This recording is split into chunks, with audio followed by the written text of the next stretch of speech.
Welcome to the Undisputed podcast. I'm your host, Jenny Taft. This podcast is the full show from today's episode of Undisputed from start to finish. We've got a busy slate, so skip Shannon. Let's get to it.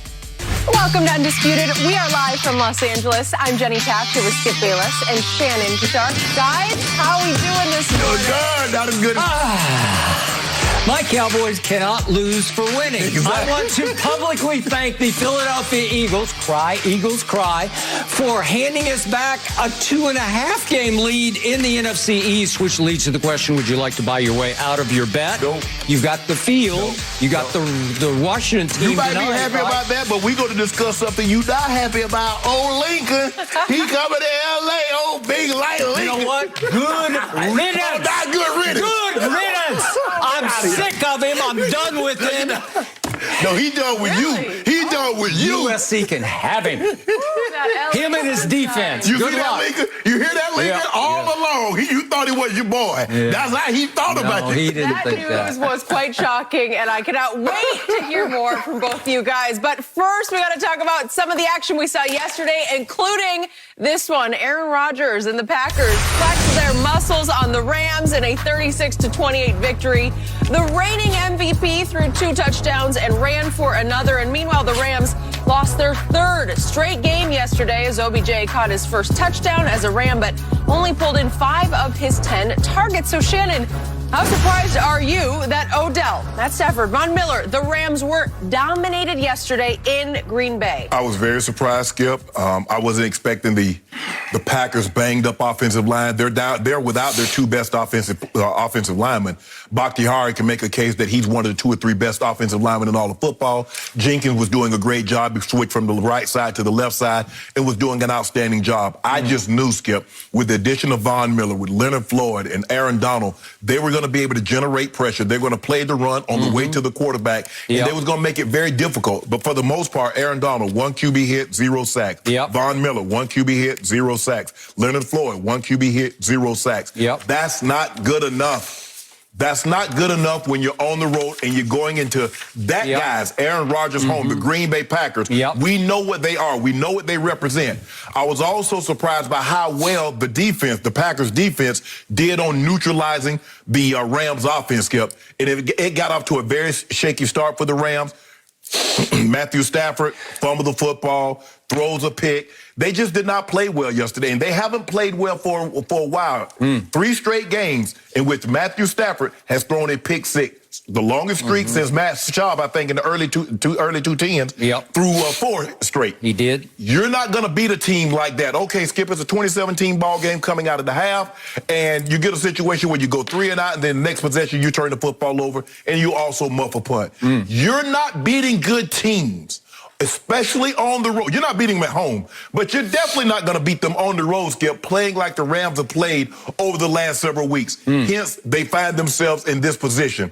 And you notice the difference between a very good division and a bad division like yours. Because your team, the Dallas Cowboys, you root for, has lost 3 or 4. They have a 2.5 game lead. The Rams have lost 2 or 3 or 4, and they're 2 games back in their own division. That just goes to show you. But I was very surprised, Skip. I think we're going to talk about this later.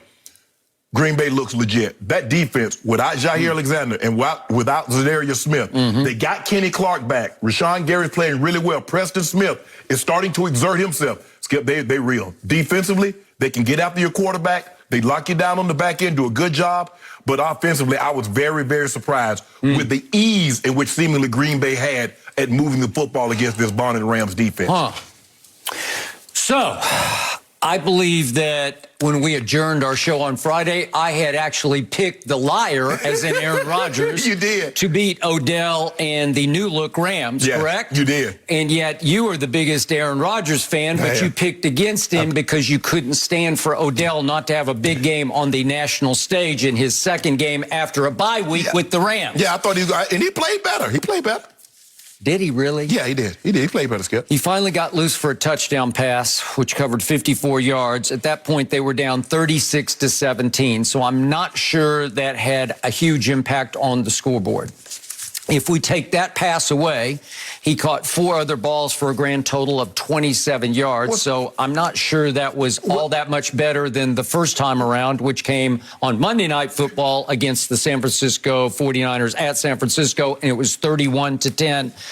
Rivals. Well, Skip, if you do that, if we say, well, we take this long touchdown pass away from Tom Brady, or we take this long rush from this running back, yeah, we can always do that. That's normally how it works. A guy normally has a big but catch. I would suggest that the 54-yarder to Odell came in what you would call empty calorie time, what I would call garbage time, right? Well, in a situation like what he's in, Skip, you got to realize he just got there 2 weeks ago. He's trying to find his way. They're trying to find a way to integrate him in the offense because Sean McVay has never had a receiver quite like Odell. That most of his work is outside of the numbers. If you look at Sean McVay, most of his stuff is inside the numbers. So he has to come up, devise a way to get the ball to a guy. That's why he had no use for Deshaun. What is Deshaun, Skip? An outside the numbers guy. He still can get deep. We see him on Thanksgiving get deep against your Cowboys. Okay, but even in the Rams attack, Deshaun would be lucky if he got 2 or 3 targets. Correct. Which is why Deshaun is no longer an LA Ram because he publicly complained about it. And Sean McVay and others in the franchise said, enough is enough and you are gone, right? He's now a Raider. Right. So I am here to suggest something that I predicted ahead of the curve here. I believe that now Matt Stafford, as opposed to Baker Mayfield, has an Odell problem. Don't do that, Skip. He is very difficult to deal with. But you said at the beginning of the year that Matthew Stafford wasn't that guy. Even before you knew Odell was going to be on the market, you said Matthew Stafford wasn't that guy. Now it's Odell's fault that he's not that guy? Now it's double jeopardy for Matthew Stafford, who's never been on stages like this because what happened to Matt Stafford in Detroit is that he starred statistically in the shadows in Detroit. Right. And nobody ever paid much attention to Detroit because they were never very good, even though they had Megatron for 7 of his 9 years. They were 0-3 in the playoffs because I believe Matt Stafford has never been that guy. I don't believe he's made of the stronger type stuff that it takes to carry you to playoff wins. Okay. So now you have brought him to Hollywood and you have suddenly coupled him. You have put on top of the Matt Stafford issue of his own psychology, and there was a report yesterday, just for the record, that he's got some chronic back issue. I don't know about Odell. that. No, Matt. And now Odell, we're about to get to that. Now he appears to have a back issue. So the point is that the double jeopardy comes when he was already starting to struggle against Tennessee in the, Sunday night game? Yes. In which they just got dominated physically. They did. And you could see that the stage was a little too big for Matthew Stafford. And then it got a little bigger because Odell came against the 49ers, and then it got real big on that national late afternoon stage yesterday when I thought he was coming apart because he's trying to force feed the ball. Baker Mayfield, trying to force feed the ball to Odell. Look what happened yesterday. Cooper Kupp, he came into the game leading the NFL in targets.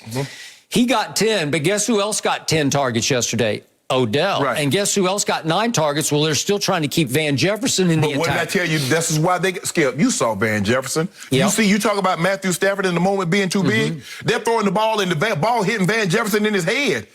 This is the reason he got loose for an early 79-yarder, and that was big time. I'll give you that one. But here's the thing, Skip. The reason why they got Odell, they were anticipating having Robert Woods, and Odell could play a lot of the role that Van Jefferson, because it seemed, yes, he's a young player. But, Skip, you don't have time to grow up when you're on a championship caliber team. Nope. This is why LeBron James like veterans. He's like, I don't have time for you to grow up and understand what it takes to be a champion while I'm in my waning years. But the Rams are win now. They don't have time for Jefferson to grow up. He needs to be fully grown as we speak. Okay. So all of a sudden you're trying to force feed Odell 10 balls, but he only catches 5 of them, which is not enough. You need him to catch 7, 8, or 9 of those balls, right? If you're going to be in the game at Green Bay. And by the way, part of the reason that they were so dominated in time of possession is that 5 of those throws were not complete. What was the time of possession? It was 40 minutes to 20 minutes. Well, Skip, are you kidding me? A lot of that has to do with when you turn the ball over. You think about it. You muff a punt. You don't get the ball, they get the ball right back. You fumble remember Matthew Stafford got hit early in the game, and he fumbled the ball. So now they get the ball right back. So when you turn it over, you're going to lose the time of possession. Okay. But for me, Skip, when I look at Matthew Stafford, it's like, if there's an actress, an actor or an actress that you don't like, that does bad movies, you like, man, they just can't act. Then all of a sudden come out, well, that's what the movie was bad. That's what you're doing with Odell. You told me at the beginning of the year, you said, I do not believe in Matthew Stafford. I had seen enough of him in Detroit that he's not that guy. Now, all of a sudden, he's not that guy to begin with. You didn't believe in him. Now he gets Odell, and you shift the blame to Odell. Yeah, but you just threw him into an even higher fire. You put him on a hot seat that he was already struggling with to begin with. So if he's not that guy, so Odell should not be a variable. Are you starting to agree with me that Matt Stafford is not that guy? He doesn't look like it. I mean, he got 6 turnovers in the last 3 games, and that was the question, Skip. Everybody, Bruce Arians, what does everybody say? Even Aaron Rodgers said on Friday, as arm talented as a guy that's ever played the position. Everybody woo and wah. But Skip, you know they said that about Jeff George once upon a time. They sure did, because Jeff George came up my draft and he could throw the ball 100 yards. He could. But let me ask you a question, Skip. That doesn't win you games. No. There are certain intangibles that you cannot measure. That are more important than the things that you can measure. That is correct. Tom Brady is the flip side of Matthew Stafford because Matthew Stafford has a much better arm than Tom Brady. He can spin it more strongly than Tom Brady. He can drop arm angles. He can go sidearm. He's right there with Aaron in ability to throw it off platform and off time. Mahomes, those guys are right there, Skip. Right there. I give you that. I got it. So can we look quickly at Odell's 5 misfires, the 5 balls that he didn't catch yesterday, just to get a grip on them? Here's Matt Stafford over the middle. That was Matt's fault, okay? That's force feed. That's a force feed to Odell. Skip, he was open on the shallow cross. Then there's one that I thought Odell had a shot at, but it was a little high and a little wide. And then this one. Oh, wait, that's a big old drop on a 3rd and 3. That was a drop. And then here's one he fires, and Odell just slips down, and that's the second one that Rasul Douglas should have picked off. And then he throws high and outside, and Odell just kind of waves at it. Skip, that's over his head. The back shoulder, Skip, is into the body because the guy's level with you. But that last throw, if you watch Odell in pregame warmups when he puts on like a Harlem Globetrotter show, those are the kind of balls that he catches behind his back. No, seriously, he does. He's the one-hand king. No one has ever been able to catch the ball with one hand in the pregame warmups the way Odell can. So let me ask you a question. 3 of those throws are the 5 that did not get caught. How many receivers you think could have caught that ball? The one that was behind him, the one that was over his head. How many receivers you think could have caught that ball? Okay, I got it, but this is back on Matt Stafford because he says in the back of his mind, I gotta get it to number 3 because the game plan was calling. Because what does Sean McVay want to do? He wants to force feed Odell because it's Hollywood. It is box office. What do we always say about Los Angeles, California? There's so many recreational options here. You have to compete for the entertainment dollar. You got to SoFi $1 billion stadium. Get my attention and keep it. You have to put stars up on the marquee because stars sell here. Nothing else sells except star power. Correct. It's why the Lakers are still the biggest draw right now because they got stars everywhere, and we're about to talk about the Lakers because those stars are not starring. Okay. Correct. But they've got Hall of Fame bound players everywhere. They probably have 5 Hall of Fame bound players, but it is not contributing to winning, but everybody is on the edge of their seat watching, correct? Yes. Okay, so now that leads to the other side of the ball because the Rams are also star-studded on defense. Would you believe that after yesterday, the Rams are ranked 21st in the NFL in points allowed? Think about that. They are 21st, and they have the greatest defensive player, according to Hall of Famer Shannon Sharpe, you have ever seen in your life. Well, I think that's what you said. I say he has an opportunity to be that, but he's currently the best. I believe he's currently the best defensive player playing, and he's the best defensive player, greatest defensive player of his generation. Okay. I will concede that to you. And over the last, 6-8 years, the best pass rusher, the best edge rusher in this league has been a now former Denver Bronco named Von Miller, correct? Who dominated Cam Newton in a Super Bowl and became the MVP of that Super Bowl, correct? Yes. And now the Rams have said, we're all in, we're going to push it all into the middle because we're going to go get Von Miller to add to this defense, and he might be the X factor to give us the edge rush on the opposite side of Leonard Floyd and Aaron Donald. That we have that will be unblockable, right? Okay, so I went into yesterday thinking, Aaron's going to have to score a whole bunch of points here because this is going to be a problem for him to even hang in because the Packers aren't going to be able to stop the high-flying Rams, right? And yet Aaron doesn't have either of his tackles. This could be an onslaught. Right. So is Aaron going to be running for his life the whole game? He didn't run for his life at all. It was very quiet in the Packer backfield. I was thinking, Skip, it was going to be a situation like what Bryce Young from Alabama was facing against Auburn. He was running for his life early. He was. Aaron didn't run for his life at all. Bryce Young didn't even complete 50% of his passes, but in the end, he made the ones that counted. That's very Tom Brady-esque. Oh, huh. That's what I think. Is that what you thinking too, Skip? Yeah, he made one throw to tie the game. There was a Heisman moment. I will give you that. Yeah. But the point was that it was so quiet back there for Aaron that I thought, wait a second. I was shocked. Wait, where is 99? Skip, I was shocked. Did you see Agent 99? There you go. See, there you go, Skip. I don't know. Where was he? Because I kept waiting. They were doubling him. Okay, then the game ends, and I think, wait, did Aaron Donald play? Well, last time we saw him at Green Bay in a playoff game, he had a rib injury. He did play. He had a rib injury. So I gave him a big old sweet pass. I said, okay, you got some kind of cracked ribs or sore ribs or something, so I will let you off this hook today. Right. But that was with Jared Goff with a pin in his throwing thumb. So you just say, okay, next, right? Right. And yesterday was not a next. It was you're on, right? Yes. And he did have 6 tackles. He had 3 solo tackles, but he only had 1 hit on the quarterback, and he had no sacks and no tackles for loss. Right. Correct?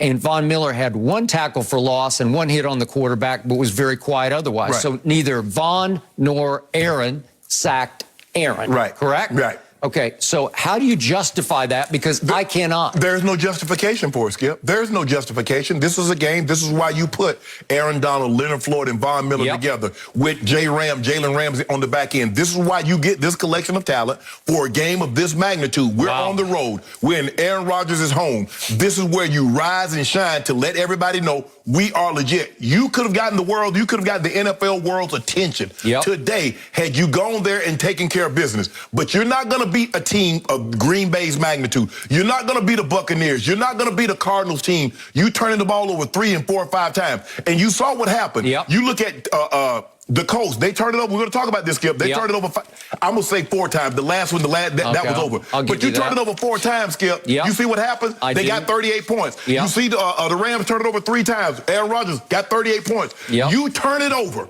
against very, very good teams, they're going to hang 38, 40-plus points on you. And that's what happened to the Rams. You better start valuing the football. If you don't, it's going to be an early. Now, this is shaping up I think it's going according to my plan, actually. It's going according to plan. Because I think I got them going probably 10-7. 10-7, you know who that gets you. Over the weekend, wild card weekend, that gets me to go to Jerry World. Really? That's all I can hope for. That's all I can hope for. Is that. Are you sure they're going to make the playoffs with Odell Beckham Jr., the Odell problem that they have? Are you sure that Matt Stafford can get it back together and have enough backbone to at least make the playoffs? Are you sure? Now that the 49ers have sprang back to running life? When they got Debo running the ball and catching the ball. I've never seen anything like Skip. I've never seen a receiver like Debo. Debo and Cordell Patterson, Skip, they got to be the toughest receiver. I mean, to actually Skip, you see guys, Skip, you run a reverse, you run a little jet sweep. Skip, you don't see wide receivers. Dot the I. They toss it to him. They hand it to him. I've never seen anything like Patterson and Debo Samuel. So anybody that say they're lying, on a regular basis, these guys are getting. Patterson got like 13, 14 carries from the running back. Debo's getting 6, 8 carries from the running back position. Well, why wouldn't he? It's brilliant. I mean, doesn't he fit the part? Yeah, he does, Skip. But look, I'm looking at the Rams and looking at their schedule. They got the Jags this week. They got Seattle. They got one gimme, and then after that, I don't know about anything that's left on that schedule. You like in Seattle? I'm starting to, and I love them tonight because I need them. You don't love them. Stop that. You want to talk about you love them tonight. Okay, can you tell the people at home why you love them tonight? Well, because I got 10 cases of Diet Mountain Dew on winning the NFC. So you don't love them. You love the bet that you made, and they can help pay it off a lot sooner. Okay, so you get one gimme, and then the Odell factor kicks in after that. And I don't know, because it starts getting really cold down the stretch for this team. I got them going 10-7 and beating your team a wild card weekend. That's what I got. How you like them apples? Well, it could be. Yeah. I can't argue with that, but I'll be swimming in Diet Mountain Dew if that happens, because that's 10 cases. That's more okay. You for get me. 10 cases, So but I'm I'll gonna bet be it happy. I'm gonna bet it all back wild card weekend when the Rams beat you guys. Oh, really? Yep. Well, I'll take none of it. What do you mean you'll take none of it? The Rams could be favored at that point. Even if they're 10-7, they could be favored by 7. They're not gonna be favored over the Cowboys. Yeah, they but I was very, very surprised, Skip, how poorly the Rams played. And I don't know if they played poorly or Green Bay forced them to play poorly. Yep. But I want to give Green Bay some credit, because I thought Aaron Rodgers played an unbelievable ball game. He didn't put the ball in harm's way. He should have had 3 touchdowns. And I don't know if you noticed this, Skip, but anybody that thought Aaron Rodgers was out of this MVP discussion, Yep. they were sadly mistaken. And I'm thinking you were at the head of that table thinking Aaron Rodgers was out of the MVP discussion. His QBR yesterday was a grand total of, 65, so that's not all that great. It's barely above average. How about this here? Anytime I see a QBR that's 65 Yep. and Baker Mayfield had 45, given the way he played last night. So now we're comparing Baker Mayfield to Aaron Rodgers? That's what you were doing. You said he was that guy. I did not say he was that guy. So what was you make it seem like Tom Brady had an 85 QBR yesterday? Well, I thought we were talking about Aaron Rodgers, And Aaron, right? you see that? Okay, 24-3. I thought you were so scathing on Aaron Rodgers for lying about being immunized that he would be disqualified from any MVP discussion. No, Skip Bayless, I bet. You know, you always tell me MVPs are about narratives, and if narratives count, Aaron is out. Well, that might be the case for some of the voters, Skip, but I'd like to think that I've done a great job of putting aside my personal feelings about someone as a person, as opposed to evaluating how he or she does on the field. Did his lying about vaccination not cost his team a game? It absolutely cost him a game. Shouldn't that cost him at least some points in the MVP race? Guess what, Skip? It probably will. I'm sure there are, of the 50 voters, I'm sure some of them feel as strongly about the vaccination as you and I. I'm sure some of them says, you know what, there's somebody that's vaccinated, I'm going to give them my vote. I'm sure that's the case, but it's hard to deny, considering they're the number 2 seed in the NFC. Yeah, I think Arizona's number 1. They're number 2. They are. They're by a half game number 2. Right. And given the fact that he's 23 touchdowns with 4 interceptions, it's going to be hard to hold him off. And we know he doesn't turn the ball over very often. So there's a great chance he might have 40 touchdowns and 4 interceptions again. Okay, well, I'll do a reverse type pick for you. That could mean that my Buccaneers wind up back at Lambeau Field. It could. And then I know who's going to. And the thing is, Skip, the guy who's 1-4 in the NFC Championship games. And the thing is, because we know Tom will be home for the wild card weekend, but it might be for the divisional round, not the NFC Championship round, which would be vastly different. I still got Brady for MVP because he went and won a very difficult game on the road yesterday. But he won against a guy that you have little to no respect for. That is a fact. Okay, then, so we're going to take some their points. offensive line and their defense. No mercy. Dak Prescott and the Cowboys have lost 3 of their last 4 games. And on a recent radio appearance, Dallas owner Jerry Jones said he is disappointed in the team's recent performance. However, he did make sure to emphasize the sky has not fallen. So, Shannon, the Eagles had a chance to get in striking distance in the division, but lost yesterday. So what % shot do you give the Cowboys to win the NFC East right now? I think on Friday I said 93.65, so I'm up to 96.54 now. Yep.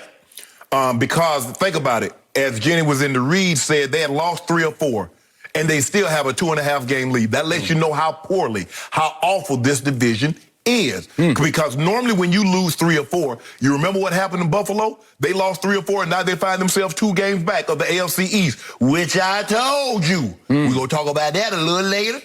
What did you tell me? About Bill Belichick. Did you pick the Patriots before the year started to win the AFC East? You did not. You picked the Bills. I picked them to make the playoffs, which you did not. I did pick them to make the playoffs. It looked like right now, I'd be hard pressed to say they're not the best team, but we're going to talk about that a little later. I said 10-7, and I'm sticking with that. So you only think so they're not going to win, but one more game after this? Yep, I think 10-7. Well, it'd be 2, right? You out your mind. But anyway, Skip, look, I put it to you like this. The Cowboys are going to win the NFC East because they have more talent talent than everybody else in the NFC East. Because now once you get to the playoffs, talent is a push because all the teams are very talented. We know one thing for certain and two things for absolute sure. Your coach will not win you a game. You know that, and I know that. That is the only thing we agree on. I give you that. Your coach is more likely to lose you a game. I co-sign. Okay, good. But if I'm looking at it, okay, you got the Saints. Now, you did lose Steele, who is in COVID protocol, Skip. He's going to miss the game, but you do have Lyle Collins, who just came back recently. So you Every time there's an outbreak, I always wonder, well, how does not half the team have it, right? I guess close contact? I don't know. It seems to me now like half the coaching staff has it. So what? It's hard. I mean, are these guys unvaccinated? That's why they're completely out. But you got the Saints, Skip, next game. You got Saints on Thursday at Washington, Giants. Y'all 3 games in a row. At Saints, at Washington, at Giants, Washington at home. So, Skip, look, you win one. Who's after that? Arizona going to beat the brakes off y'all. Okay, well, but keep going. Wait, Skip. And then how's it end up? At Philly. Hold on. You win 2 games and the division is sewn up. That's all you have to do. It's not going to even come down to the Philly game. You guys might be, unless there's a situation where you can improve, like your standings or something, you can go from, say, the 4th seed to the 3rd seed or the 3rd seed to the 2nd seed. Skip, y'all gonna be resting. So for me, look, 96.54% that you guys win the division. The Eagles had an opportunity to do something yesterday, and for whatever reason, they wet the basket.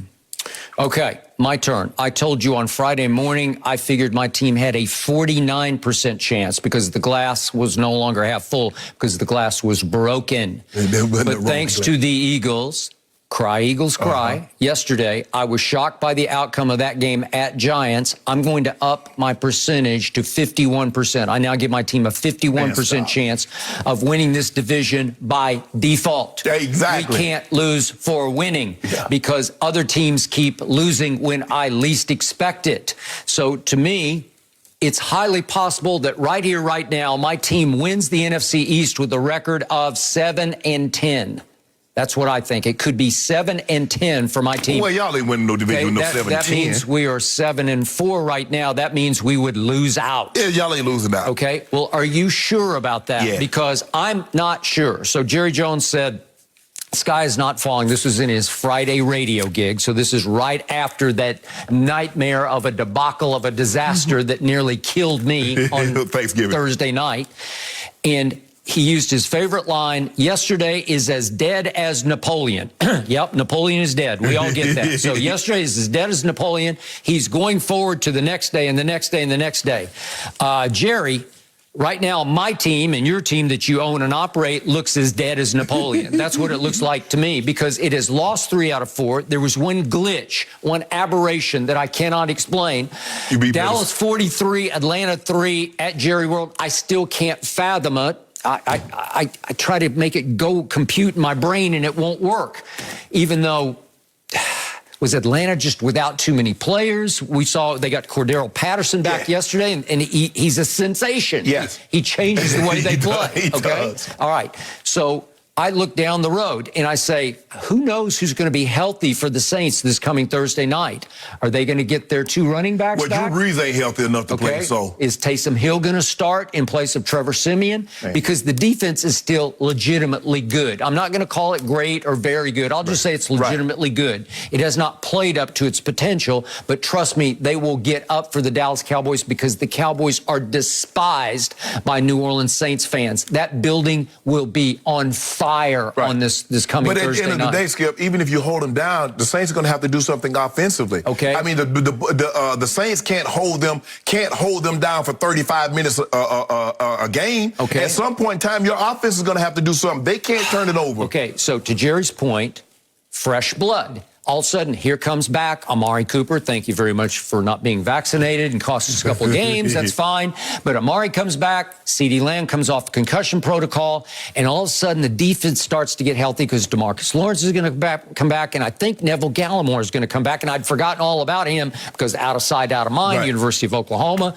But he was becoming something of a force in the middle of the defensive line. So that can't hurt. And Randy Gregory should be back maybe for at Washington. Okay. Okay. So you just get healthier and deeper and better on defense. So will all the players coming back, the star power returning, be enough to put this team back over the top and on some rhythm and get on some roll down the stretch? Well, what evidence do I have of that? All I need, I've been doing this too long. I need evidence. I know what my eyes tell me. This team looks dead in the water right now because it's lost its way. It's lost its heart, its nerve, its poise. It played a horrendous football game on Thursday night, and it's hard to come back from that. Well, this late in the year, when you're this deep in the season, when you have not a November to remember but to forget, it's a terrible sign going into the stretch run. But Skip, you played terrible, but you still got 30. Okay. You scored 30 points. So that should give on the Raiders that you had no respect for. You said it was going to be a cakewalk, a blowout, right? But I didn't expect you guys to come out there and sleepwalk. But that's your coach's fault, not having the team ready to play. And it seems like it's been a reoccurring theme that you guys come out not ready to play. We're going to talk about Frank Vogel not having this team ready to play, because it seems like every game a team open up 10-0 or 7-1 or something like that. True. So that tells me the coach is not having the guys ready to play, because you can't start the game off like this. Every game, we get it. You're not going to start off fast every game, go right down the field, boom, boom, boom, touchdown, boom, boom, boom, field goal, or your first two possessions, you get points out of it. That's not going to happen every game. Okay, but who's the voice of the Dallas Cowboys? It's certainly not Mike McCarthy. Drop the Mike McCarthy, because you drop the mic and leave it dropped, right? The voice, the face of the team is the quarterback. The pregame motivator in the sideline huddle is Dakota Rain Prescott. But he has to come right out and back up his big emotional words, his big outburst in the huddle with play on the field. Correct. And he did not do that on Thursday afternoon, evening, right? Because once they get off to a slow start and start to fall behind, then everybody looks to Dak, well, save us, pick us up. And he hit some, and then he missed some. And he hit some, and he missed some, and he just wasn't good enough. If you notice, watch Coach Belichick. If the team is not playing well, Coach Belichick will go to a particular group at the offense and says, he'll say what he has. Come on, guys, we need to play better. We need to block better. This is what they're doing. Or he'll go to the defense. You see Mike McCarthy do any of that? No. I don't know what he does. He'd be looking up at the Jumbotron. Like, let me pull up my play sheet. I don't want to see my play sheet. He's just a spectator with the best seat in the house, right? So that's what he is. That's my It's thing. like he's got season tickets to just stand in the prime spot to watch the game. Yeah. Maybe it's a little too low, actually. Maybe he should go sit up in about the 30th row. Well, he and the tight end, they love watching the game. Yeah. But I just think the thing is, Skip, is that it's just hard, even though I agree with you. I believe Dak is the voice of reason, the voice of calm. It's hard when the coach stands up every meeting. He stands up before you go out. He talks to you at halftime. He talks to you after the game to overcome that monotone,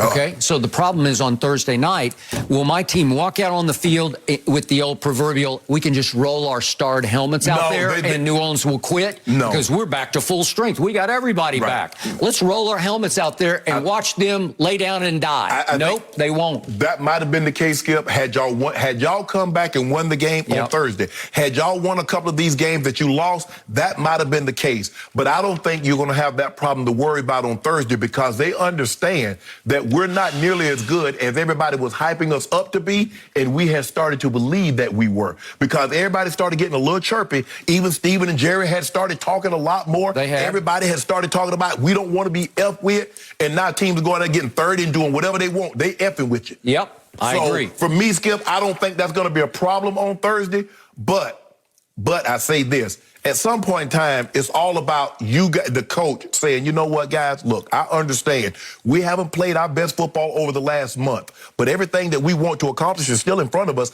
But you got to say it with a way that the players believe that you mean it. And I don't necessarily think, Skip, that he speaks with a voice or a tone or persona that people look at him and says, man, that's our leader?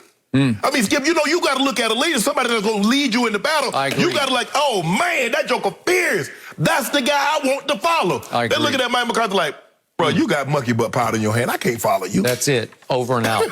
Completely agree. So on Friday, you said, don't let those Eagles win another game. Don't let Washington win another game. This was the game, Skip. They needed to win Sunday. Because they could turn up the heat. They could turn the screws on the reeling Dallas Cowboys. And what happened yesterday? Your guy let me down. I love Jalen Hurts. They got their 200-plus yards rushing, so they did what they usually do. Yes. But they couldn't get it in the end zone. And you've told me before, and I do agree, the Giants have a pretty good defense. They have the makings of a pretty good defense because they have talent, and they don't quit on Joe Judge. They'll play hard, right? Yeah, that D coordinator has them play Todd Graham. Yeah. He gives them a play, Skip. They play hard now. All right, yet my man Jalen Hurts, who is a clutch playmaker, at the end of the game, if we could see what happens, he throws Jalen Reagor through 2 balls. This is late in the game. This is the last 2 plays of the game. Throws it. Whoops. That should have been picked. That's quarter. Yeah, look at this, Skip. Okay, wait. Well, that's not the one. That should have been picked. Ah, shoot. There's one that he threw to. This is the. Here we go. Ooh, look at he had Devontae. Throw it to Devontae. He did. Skip, he had Devontae. Oh, shoot. There's another one to Jalen Reagor over in the corner that he hit him right in the hands at the flag. Well, that would hit him in the hands. Yeah, this hits him. That's for the game right there. That's for the game. I don't know that he gets it in the end zone, but it's close. Right. And twice Jalen Reagor dropped passes that would have won the game. Right. They were clutch throws that were touchdown passes, and I don't want to castigate poor Jalen Reagor because he's had enough abuse in Philadelphia, but he did get his hands on 2 balls. Yeah, you got to make those plays. You just got to make those plays. Skip, that's not a 7th round. That's not an undrafted free agent wide receiver. That's a first-round draft pick wide receiver. Yeah. You got to make those plays, and what makes it, where it exacerbated is that you passed on Justin Jefferson. That's what makes that. Skip, it's okay if Justin Jefferson is off the board. We didn't have an opportunity to get him, but you had an opportunity to get him. CD had just gone to Dallas, right? And all of a sudden, before the shock could wear off to me, I look up and the Eagles have taken Jalen Reagor. Exactly. I mean, I thought he was like a late 2nd rounder, correct? Maybe a 3rd round. And so that's the hard part, Skip, is that you had an opportunity, and the Philly fans see what Justin Jefferson is doing, and they're like, hold on, y'all took that guy over that guy. So you know how Philly is. You cover the league. You know how Philly fans are, man. They get down on their players, and especially if somebody else has a player that they could have had, it's over. And to your point, Devontae Smith went crazy even after the 4th down pass, the last pass. Because he threw his helmet, and he had asked for the last ball to come to him. Yes. And Jalen Hurts missed it. Well, he just decided that was a better option. Skip, he runs what we call a shallowing up. Yep. So he comes all the way across. He doesn't get the ball. He turns it up. He throws his hands up, which is the universal signal. Give me the rock. Randy Moss used to do it. He'd take 2 steps and put his hands up. He's like, Tom, I'm open. Who? Culpepper, Randall Cunningham. So he's open. I don't know how Jalen Hurts missed him, Skip. That's I don't understand how he missed him. You played with this guy for 2 years at the University of Alabama. He's the Heisman Trophy winner, I think he's number 10 pick in the draft. And you don't get Skip. As a matter of fact, I'm going to him. Because if you think about it, Skip, when Joe Burrow needs a big-time catch, he's going to Chase. He's going to Jamar Chase. I played with the guy. I know what the guy's up. I know what the guy can do in a situation like that. So for me, I'm gonna give Devontae Smith a chance. He didn't go to Alabama. He went to TCU at the goal line. It didn't work. Exactly. Right? So I get, and I'm Skip. I followed Devontae Smith. I remember when he was a true freshman. He caught the game-winning touchdown in the national championship game. I've never seen him react like this. Never, ever. Never. I agree with that. And I've been interviewed him for my podcast, Skip. His demeanor, he's so mild-mannered. The dude is 6 foot, 165 pounds. Skip, he lost it. He always says and does exactly the right thing until yesterday. But he showed you just how that competitive fight is that competitive fight is inside. But this was a golden opportunity, Skip, to keep the pressure on your team. Because they score, okay, who knows? Maybe they lose in overtime, but at least give themselves an opportunity to get to overtime. And now that keeps the pressure on your team. Now your Cowboys can I don't know if that's a good thing or a bad thing. And speaking of competitive fire, I've given you multiple chances to buy your way out of our bet. I gave you the field in the NFC East, and you said, nope, I got you, and you thought you had me on the run last week, and so I've decided I'm not ever going to rescind this bet. It's over. I will hold your feet to the fire till death do us part. Nope. Skip, you know how to do. Skip, you know how you laid on your rent and the landlord says they're going to push you out. Give me one more week to make do. Yeah. Give me one more week and I'll bring you the payment. You're a month late on your rent. It's normally 3 months, Skip. You can't put somebody out after 1 month. Yeah, I'm putting you out on the street with that bet. I want my 10 cases.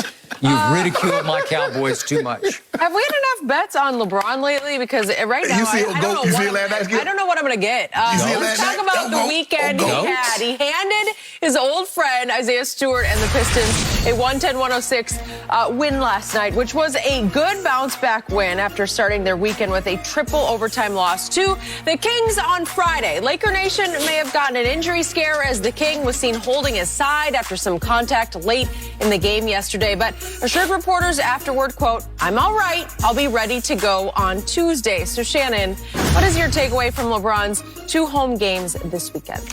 Skip, Friday night, this was on him. And the reason why I say it's on him, everybody knows I give him the lion's share of the credit when things go well for the Lakers. He's in the lineup. LeBron James is normally at the head of the table. In this situation, he's at the head of the table because he played awful on Friday night. That's not good enough. 10 of 25, 2 of 13, 8 of 11. I can live with the 8 of 11. Skip at the turnovers, the 7 turnovers. This is a game that LeBron James normally gets home. And we've talked about this early in the year when he was out, that if LeBron was there, LeBron would have got these games home. The 2 games that they lost, Skip, remember they had the big lead against OKC. They lost both of them. One was 26 points, one was 19. I said LeBron would have gotten this home. Well, he had an opportunity to get this home against the Kings, and he didn't get it home. I knew, Skip, we were in trouble because of the mere fact that on Friday night you had 4 guys have at least 20 points, and you're in triple overtime with the Kings. Skip, that's not a disparity, but nobody thinks the Kings are making the playoffs. You got 4 guys and 4 guys with 20 or more, and you're in triple overtime with the Kings. We're in trouble, and I say that even though we won last night. The big 3, Russ, LeBron, and AD, had 80-plus points, and you win by 3. Last night. I couldn't believe it. You win by 3. If I just gave you the box score, you'd say, oh, blowout. Yes. And LeBron think about it. LeBron's 10 of 12 or 20 from the floor, 4 of 9 from 3. AD is 10 of 15 from the floor, 2 of 2 from 3. Russ is 10 of 16 from the floor, 1 of 3 from 3. So 33 points for LeBron, 24 for AD, 25 for Russ. And you win by 3 against the Pistons? Yep. Who are now 4 and 16. Thank you very much. Skip, we're in trouble. Because we can't defend. And one of the reasons why you can't defend because you're asking guys to defend that's never been asked to defend at any point in time. You ask Melo to defend. Melo has never been asked to defend. You ask Russ to defend. He's never been asked. Ellington, Monk, there are a lot of guys, and even the guys that have been asked to defend, Skip, they're older. Avery Bradley can't sit in that chair as much as the mere fact that Avery Bradley is starting on what you believe is a championship contending team after the Warriors placed him on waivers, you sign him a day or 2 later and he's starting, lets you know that, Skip, I think we're in trouble. Because I haven't seen the consistency to say, you know what? And AD, I heard AD said it again last night. We have the type of talent that can win 10, 15 games. Bro, can y'all win 2 games in a row before we get to 10 or 15? Put together 3. If y'all can give me 3 games in a row, I say, Skip, we on our way. But I haven't seen that. I see you win 1, you lose 2. You win 2, you lose 3. So I haven't seen the consistency that would make me say, Skip, they're turning the corner. I think we're in trouble. AD's played, Russ has played really, really well. LeBron is coming back outside of Friday night when LeBron did not play well. That is not good enough for LeBron James, who I believe is the best player in the ever play a game. But that wasn't good enough. That Friday performance, he had 2 chances to win it. He had 1 in regulation. He had 1 in OT. They got up. They just can't finish the game. Long story short, Skip, they don't play defense. They get out rebounding, they turn the ball over, and they can't close out games. They're the 4 things that you absolutely cannot do if you have desire to be a championship-winning team, and they do all 4 of them. Does that mean you are completely done with your Lakers? I ain't done with them, but I'm not seeing, Skip, you want me to have this illusion of grandeur when I haven't seen it. All I can just go back for what I've seen, and what I've seen, I don't see championship level. I just don't. You sound like me talking about my Dallas Cowboys. I keep telling you, I don't see it, right? Yes. Okay, my turn. So let's go back to Friday night, shall we? Sacramento at home. It's the King versus the Kings. And I'm watching, and Ernestine's saying, "Can't we please watch something else? Because it's our date night." And I say, I just got to stay with it to the bitter end. And all of a sudden, with 10 minutes left in the game, your guys are up 13, and Russell Westbrook is just cutting up. He's having the grandest old time. He's yucking it up. He's laughing. He's playing around with his teammates. And I said, that game is over. And I said, you know what? Give me just a couple of minutes because I got to check out Gonzaga, who was playing at the same time. I said, let me just see what they look like. I just want to see how this is, why, because it was right at the end of the game. Okay, we'll watch Gonzaga for a minute. And then I keep looking at the computer and I see it. Wait a second. Well, wait a second. The Kings are coming back on the King? Yeah, they. And then I said, I'm sorry, we got to watch the last 3 minutes of this. And we turn it over and disasters start to happen. So the first point of order that I need to explain to you and to some of our blind witnesses watching the show right now is that we saw LeBron dancing on the Indianapolis Pacers a couple of nights before, right? That was his return from suspension, and he went crazy from three. He made 5 threes out of 12, right? Yeah.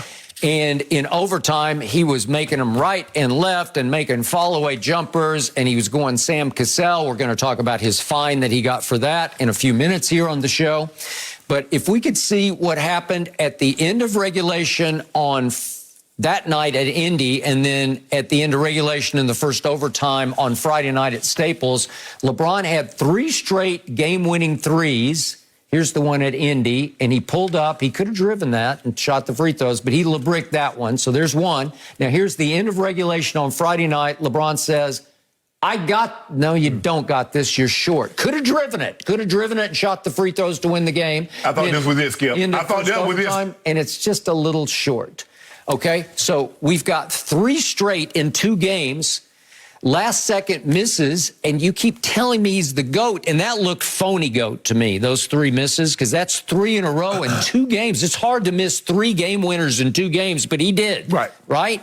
And twice at the end of regulation, if he had just had the guts just to drive it and get fouled, all you have to do is make 1 out of 2 free throws and the game is over. But he doesn't want to do that, even though he's been a little better at the free throw line with his new routine that I like. It's a little more compact. You see in the fourth quarter, he shoots 89% from that free throw line. Okay, but how many of those count? How many of those are crucial, like game-saving free throws, game-winning free throws? No. You think, you know what? Well, I'm just asking, you always tell me you wore your GOAT mask on. You saw that? You remember that? What was that? Thursday? Yeah, Thursday you wore your GOAT mask. And I'm just asking, did any of those 3 shots deserve a GOAT mask? No, but you know what, Skip? Up until the final bell, he was started playing really well. He had inserted himself. He had taken over the game with the Kings. And I just knew, like you said, in the fourth quarter, I was like, it was like, soon as I left. Okay. Come on. What did I predict after that salvo at Indiana? I said, what happens? He always falls in love with the 3. He's a career 34.5% three-point shooter.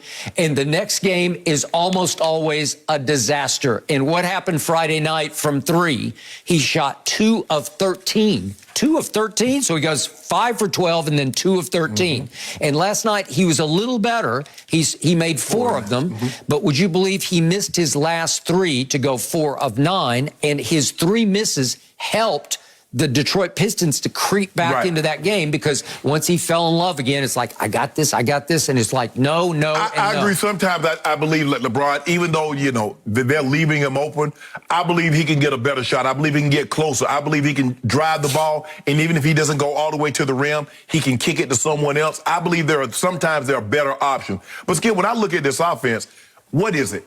Is it LeBron, you go ahead and take 2 shots, AD, you got the next 2, Russ, you got the next 2? Is that the offense, Skip? Because I don't really know what it is. Now, I've seen sometimes where they hit AD at the post, somebody will cut to the basket, AD find them, they lay the ball up, or he'll take it, drive the ball, shoot the shot, pitch it off to DJ dunks it home. But I really don't know what the Lakers do. This offense has degenerated into LeBron jacking up 3-point shots. So would you believe that over this last 3-game stretch, Indiana, Sacramento, Detroit, not all 3. Not murderers row. So they're all. It's definitely not the Warriors, the Nets. No. So 3 straight teams over a 3-game stretch, LeBron has shot 34 3-point shots. Damn.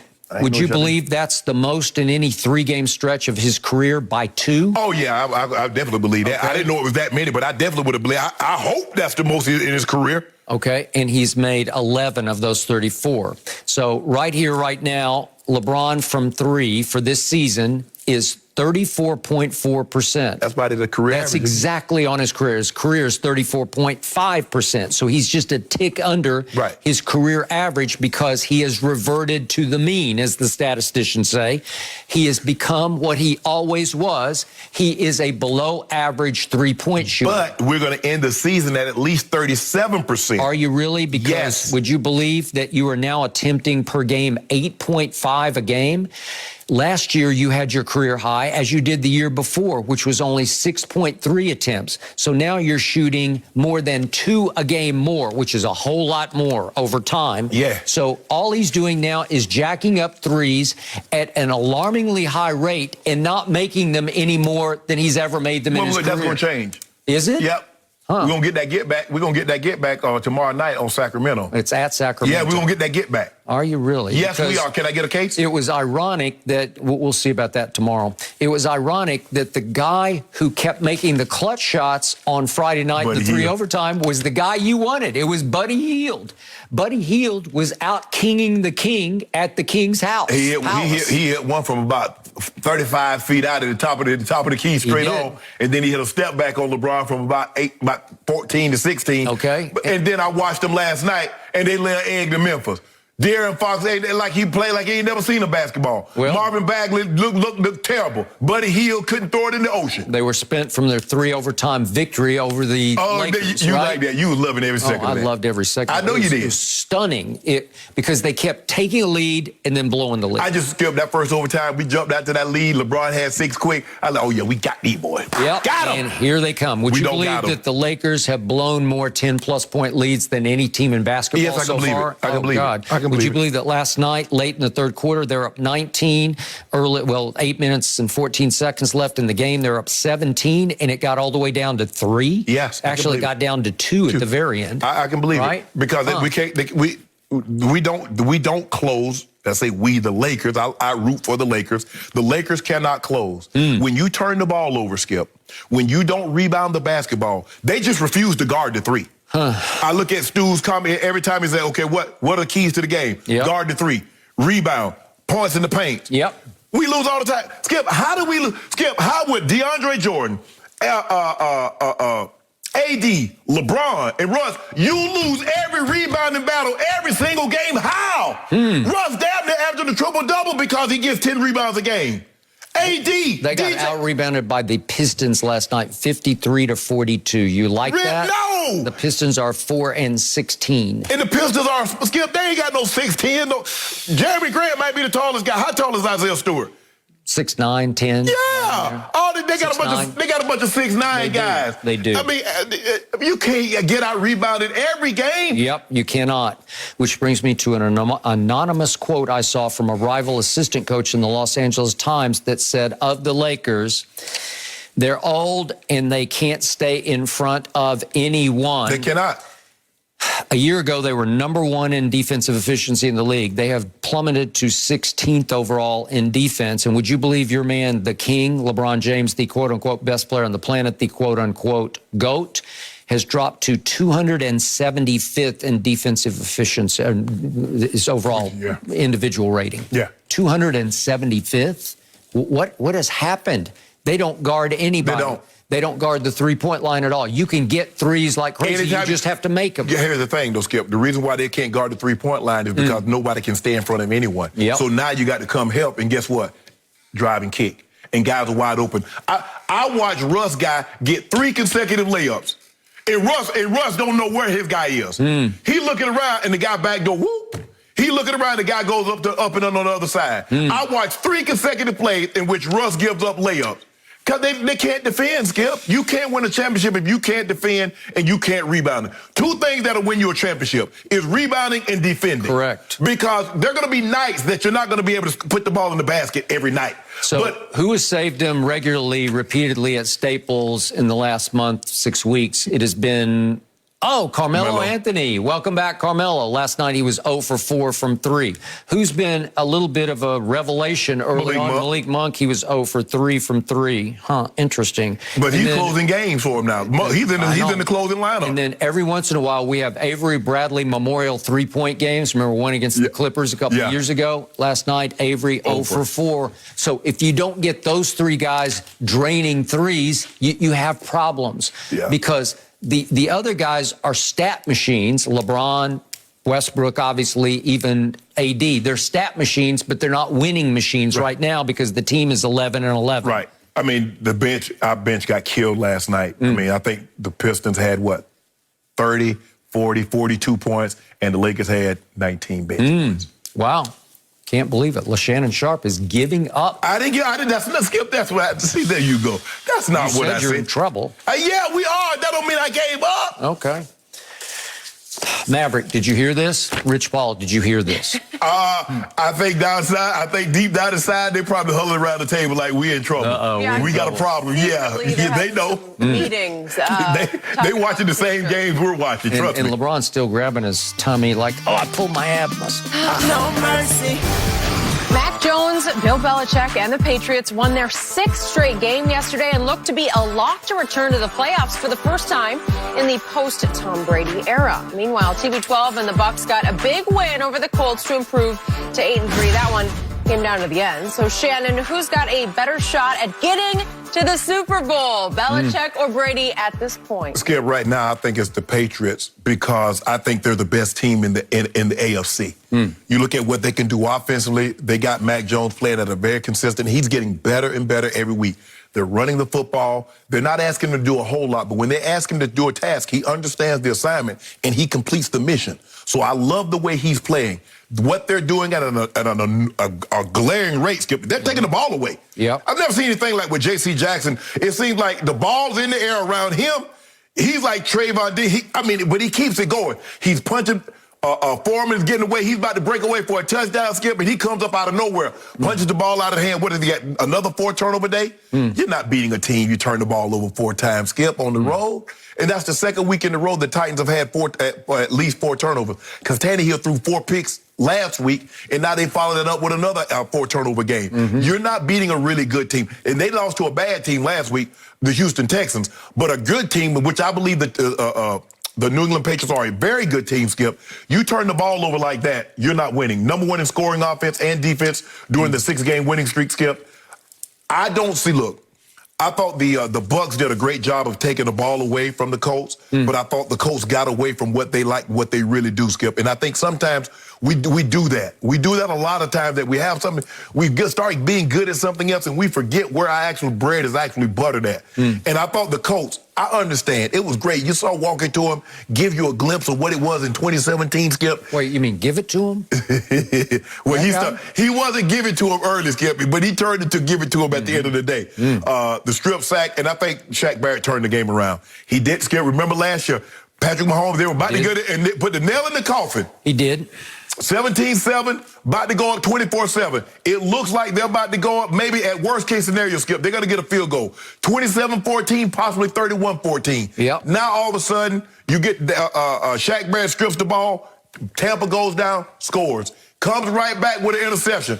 Tampa goes right back and scores. Then a turnover again, field goal. So 17 unanswered points. And guess what? Now, all of a sudden, they say, you know what? We're down 31. We're down 31-24. Oh, we got Jonathan Taylor on our team. Oh, let's give him the ball.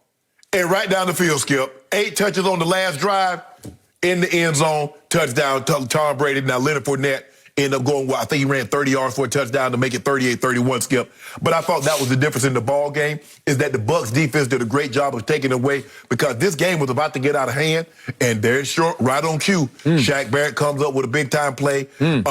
Winfield Jr. makes an unbelievable interception. But I thought also, Skip, the Colts... Over Pittman. He's about half his size, and he went right up over him and snatched it. But I thought the Colts let a lot of opportunities to get away early in the ball game, Skip. If you notice, they had some opportunity on 3rd down to keep drives alive that could have resulted in points, and they didn't capitalize. Pittman early dropped a couple of passes on 3rd down. Pascal dropped a couple of passes on third down. And when you're playing a team like Tampa or you're playing a very good team, Skip, you don't have to do the extraordinary, but you have to do the ordinary, which is catch the ball in that situation. We're not asking you to leap over 2 defenders and catch the football. Just catch the ball when it's thrown to you to keep drive the line and to keep them off the field. The last thing you can do, before I turn it over to you, Skip, the one thing that you don't want to do, if you get a team with a quarterback like Brady or a quarterback like Rodgers or Mahomes, the last thing you want to do is to turn it over, have them get points out of that turnover, and then you get right back on the field and do what again, Skip? Turn it back over. Now you've asked them to punish you for the mistakes that you've made. And that's what Tampa did yesterday. That's what Brady does. Brady's smart.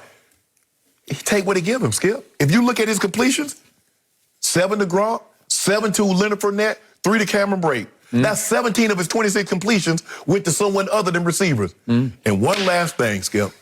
When Scotty Miller comes into the ballgame, this is a PSA. All teams that's on the Buccaneer rosters moving forward. When Scotty Miller comes into the ballgame, they're not running him on a shallow cross.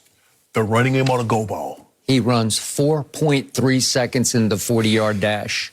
You better get your cleats on. You better get your track shoes on, right? Get deep. He's going to run a deep ball. And they tried him. They threw him one ball yesterday, and it didn't quite connect, but it was a deep ball. But that's the first time he's been back since the opener.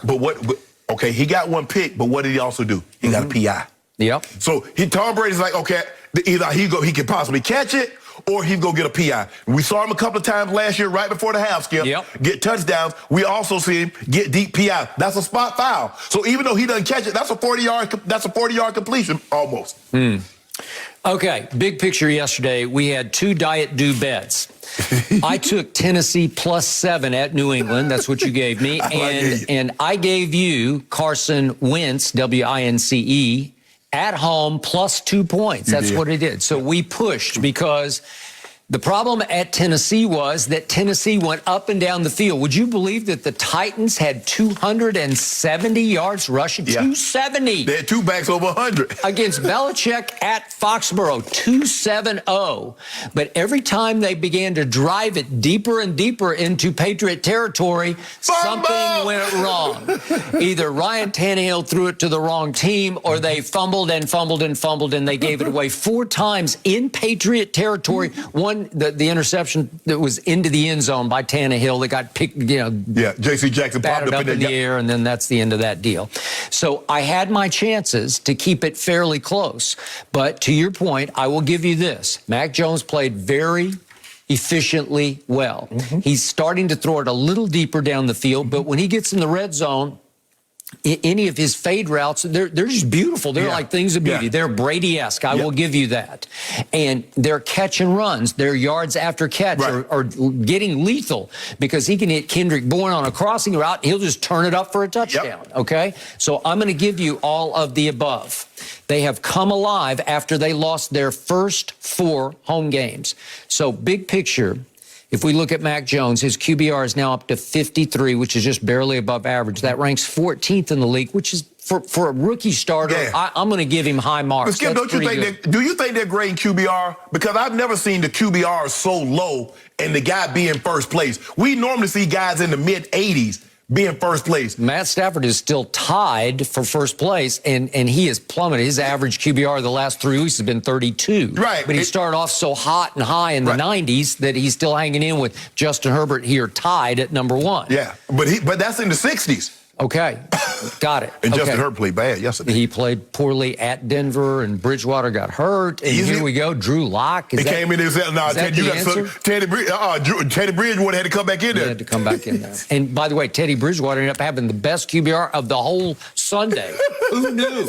I don't know. I can't figure it out. Your team did beat my team. It was 30-0 early in the third quarter. Yeah, we own y'all. We own y'all. Okay, now back to the game at Indianapolis. This was vintage Tom Brady because they hung in, and they had to force some turnovers. But remember, Tom Brady was playing, he was down to his 3rd string left guard. 3rd string. Usually that's recipe for disaster. And as he said after the game, That is as physical a front as we have played. And their linebackers are, to quote Tom, they have a great group of linebackers. And I believe to the ball. They'll get to the ball, Skip. They are pretty serious business, especially at home. He said it was a very physical football game. So they got beat up. And right away, what happens in the first quarter? Jamel Dean, starting cornerback, is gone with a busted up shoulder. And I don't know what's going to happen to him, how long he's going to be out.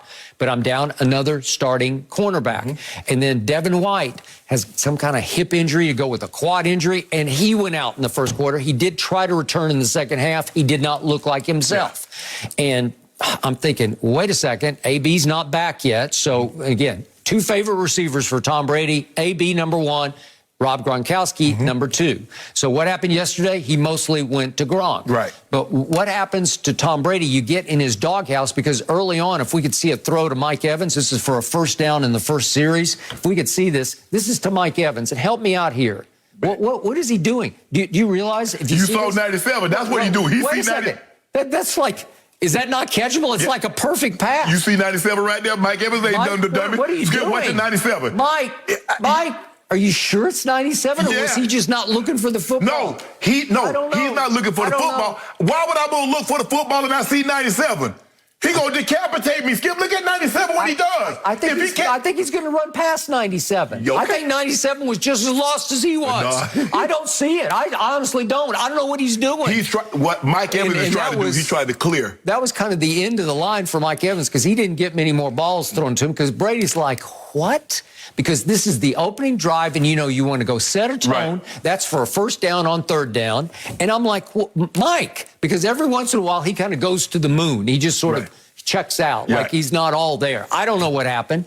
So he has to go back to Old Faithful. And he did make one big throw to Gronkowski, if we could see the 32-yarder, because when in doubt, he just goes to 87, right?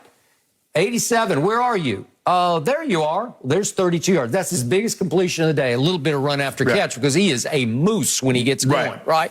It took 3 guys to get him on the ground, okay? So in the end, what do we see here? They just hung in, and they hung in, and then finally, when it was time to go score with 3 minutes left, the GOAT said, I got this. They was really just trying to get in field goal range to make sure you don't get the ball back. And then Leonard Fournette said, no, I'm going to end it. Okay, and the GOAT went 4 for 4 in that drive. There's nothing downfield. There's no Scotty Miller bombs or Mike Evans bombs, but he is right on point, on target.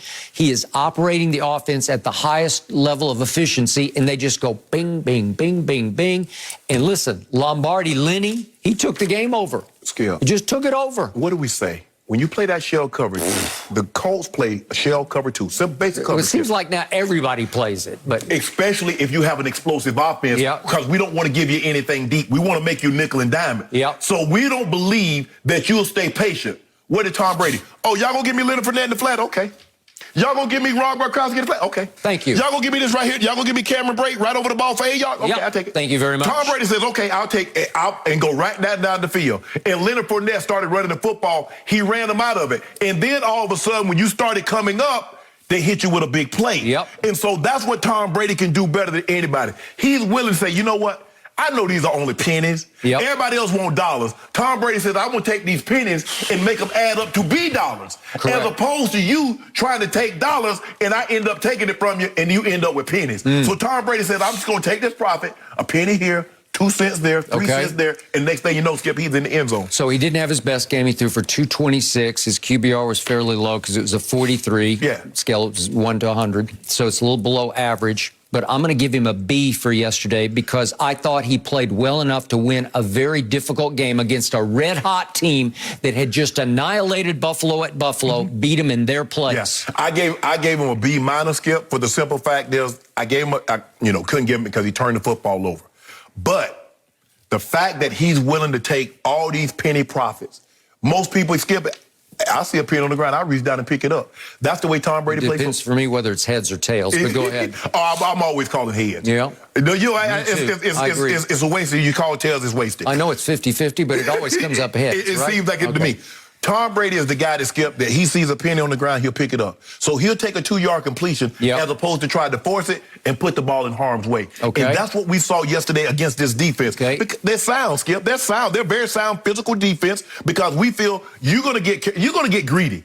You're going to get tired of it taking all these check downs, and you're going to throw the ball in the harm's way, and we'll get you. Okay. He got greedy one time, and what happened, Skip? They picked him.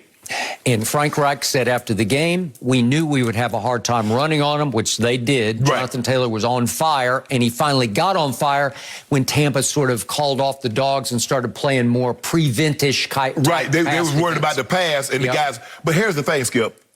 Sometimes, and I'm surprised Frank doesn't understand this, Skip, you don't necessarily run the ball. I mean, you want to get game positive yards every time.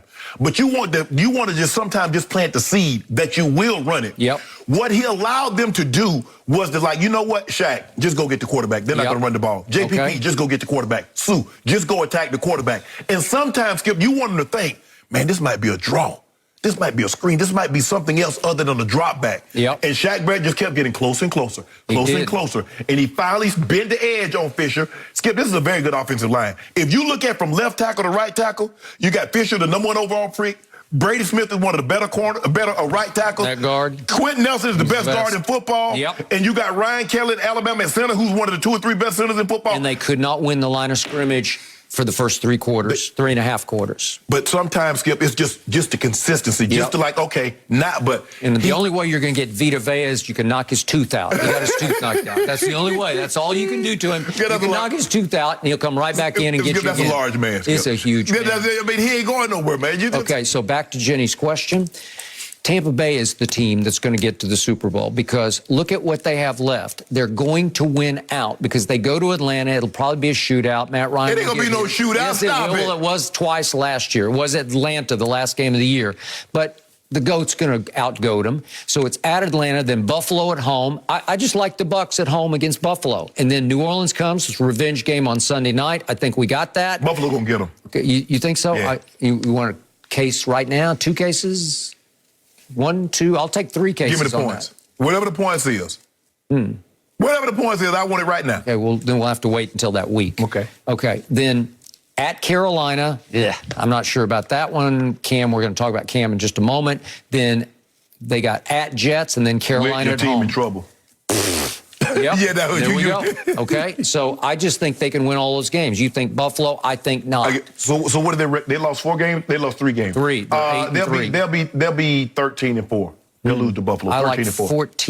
14-3, and I don't know if that'll get them the 1 seed, but it could come close. It could come close. Then New England's got at Buffalo on Monday night. I don't know about that. Then they get their bye, and then they go at Indy. I think I like Indy in that game. Then Buffalo at New England. Then Jacksonville, gimme, and then at Miami will be dicey because the Dolphins under Brian Flores, they just take off in November, December. New England won't lose more. New England 11-6, 12-5. You think so? Yeah. 11-6, 12-5. I said 10-7. I'll stick with that. No.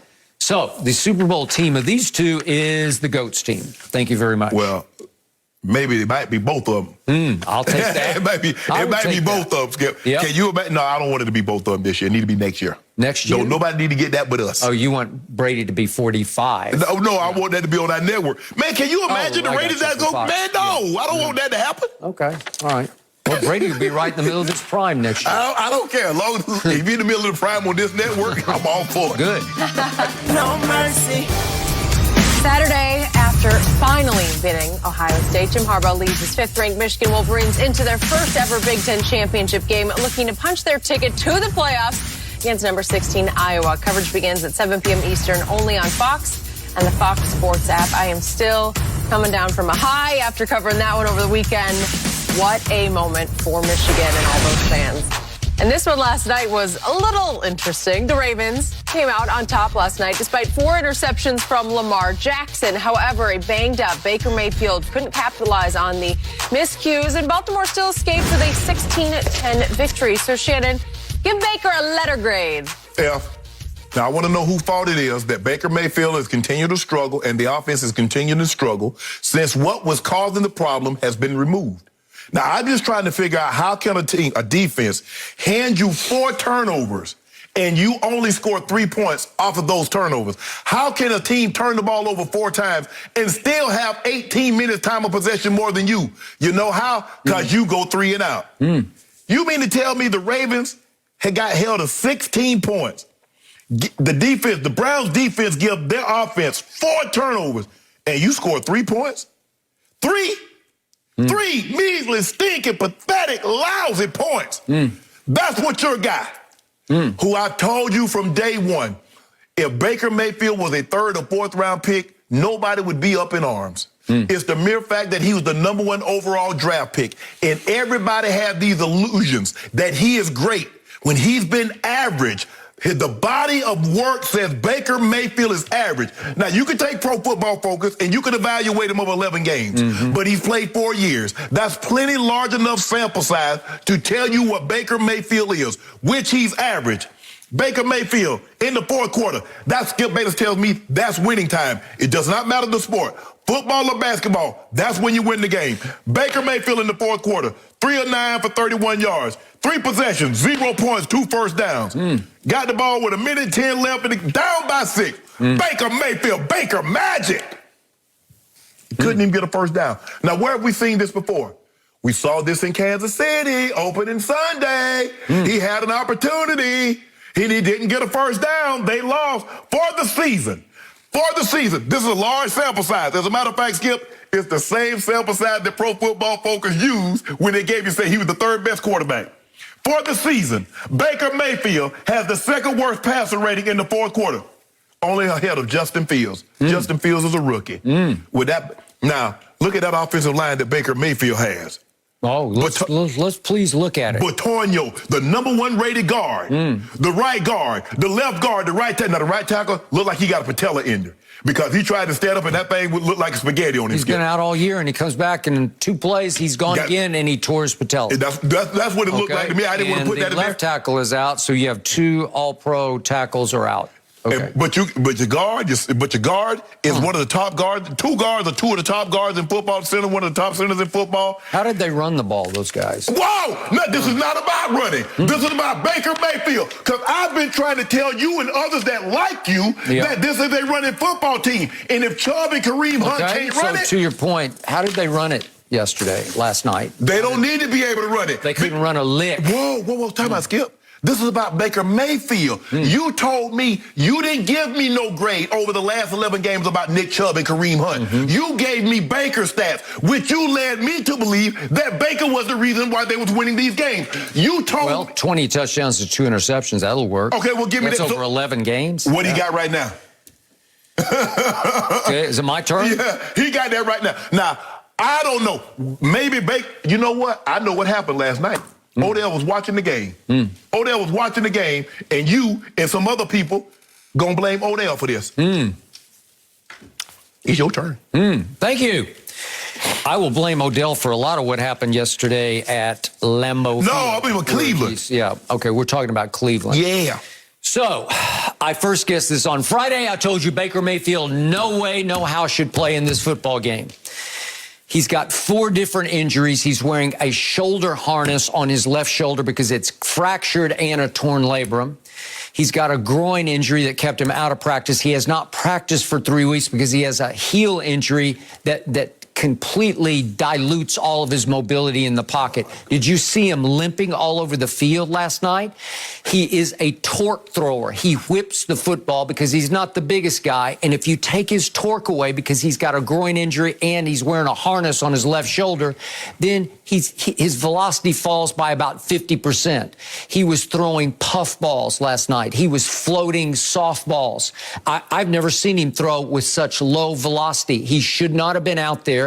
But I'm going to give him a B just for sucking it up, gutting it out, and playing like the gamer he is. He got out there and he battled his butt off. You know what? Did the team quit on Baker Mayfield last night? Did the defense quit on Baker Mayfield? No. Which means he quit on them. No. I give you 4 turnovers, and you get 3 points off of those turnovers. A measly, stinking, pathetic, lousy, no good 3 points. That's what you gave me, and you gave that man a B. So on the opening drive of the game, Baker looked really good because he goes bing, bing, bing down the field, and then he throws one to Peoples-Jones on a crossing route down at the 10-yard line, and it hit him right in the hands, and he dropped it. And they have a very makeable 40-yard field goal. Here's the one. over the middle to Peoples-Jones. How can you not catch that? This is points you're leaving on the board. Points you're leaving on the board. Is this not a decent throw? Again, he's got no velocity on it at all. He just has to puff ball it. And Peoples-Jones dropped it. Okay. And the kicker comes out. I guess there's some weird crosswind because he kicks it right down the middle and it gets blown to the left and misses the left upright. You know what? That seemed to never affect Justin Tucker. Zero. Well, yeah. He's the best kicker maybe in the history of football, and he owns that stadium. He knows every crosswind in that stadium. So then Baker gets hot again in the early fourth quarter. If we could see the drive, he finds, Jarvis Landry. He finally made a showing, and he hits Jarvis Landry with the big throw up the sideline. This looked pretty good for a beat-up guy. Not a lot of velocity. All of a sudden, he ain't beat up no more. Yeah, okay. Pretty good throw. That's called sucking it up and gutting it out. And then after this throw, that'll work. And then he goes right back to his man Njoku, the tight end, and it got reviewed. I thought he got his hand underneath it. I thought it bounced off his thigh, not the ground. And the point is, that's a touchdown. And all of a sudden, they're back in the game. And all of a sudden, they do get the ball back. Yeah. On the last possession. Okay. Could we see it? Thank you, Shannon Sharpe, Hall of Famer, for opening my door. Here's the first throw. Jarvis, is that not a catchable back shoulder? He dropped it. He just cold dropped it. Baker can't do anything on the last possession. He didn't. That's a drop. And then he goes to the all-pro tight end, Austin Hooper. That's like, you got to catch that if you're Jarvis Landry. And then to Austin Hooper. Did that not hit him right in the hands? But without Shannon Sharpe's over there saying, did you see Baker choke in the last drive? I think I just showed you two of the worst drops of the night. They are on the move. If you just catch these two balls, maybe things are going to start popping. Maybe. Because Baker Mayfield, who's got guts and football backbone, he just said, I got this. He don't got this. And meanwhile, back on the ranch of Facebook, Kareem Hunt Sr. is blasting Baker Mayfield. He should. He's basically just saying the same things as I am. He says he's limping. He's scared to throw the ball. Well, he's not scared to throw it. He just can't throw it. What? So Kareem's saying, yeah, you're accusing me of being Odell's father on here. And he said, I'm not posting any video. But he did take a public shot at Baker. And you just got to be careful because he's firing back saying, you guys got to give me a break here. No, they're not going to give you a break because you are his father and you took a shot at his quarterback. Yeah. Okay? But I get your shot because you're saying he's limping. Well, he shouldn't have been in the game in the first place. I first guessed it. I said it. Hold on. So let me ask you a question. Interesting. Thank you. Okay. Case closed. Okay, no. Just so I'm hearing you correctly. So Baker Mayfield has had these injuries for a substantial amount of time, yet no one mentioned those injuries. They blamed the guy that's no longer there, the reason why Baker wasn't playing. So wasn't playing well. So I'm just trying to figure this, just so, as you like to say, for your edification. Yep. So if he's had these injuries, the shoulder labrum, the fracture, the heel, the groin, why weren't they mentioned when Odell was there? Why was it only Odell at the front? As soon as Odell was gone, Baker, with that harness on his left shoulder, went to Cincinnati and won 41-16. Yeah. You like that? And so is it, guess what?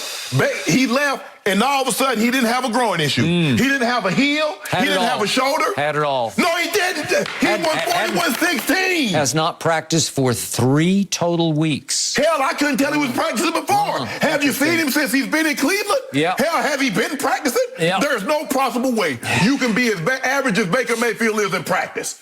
So you mean to tell me he just stopped practicing? Have you seen what Odell is doing to Matthew Stafford? No.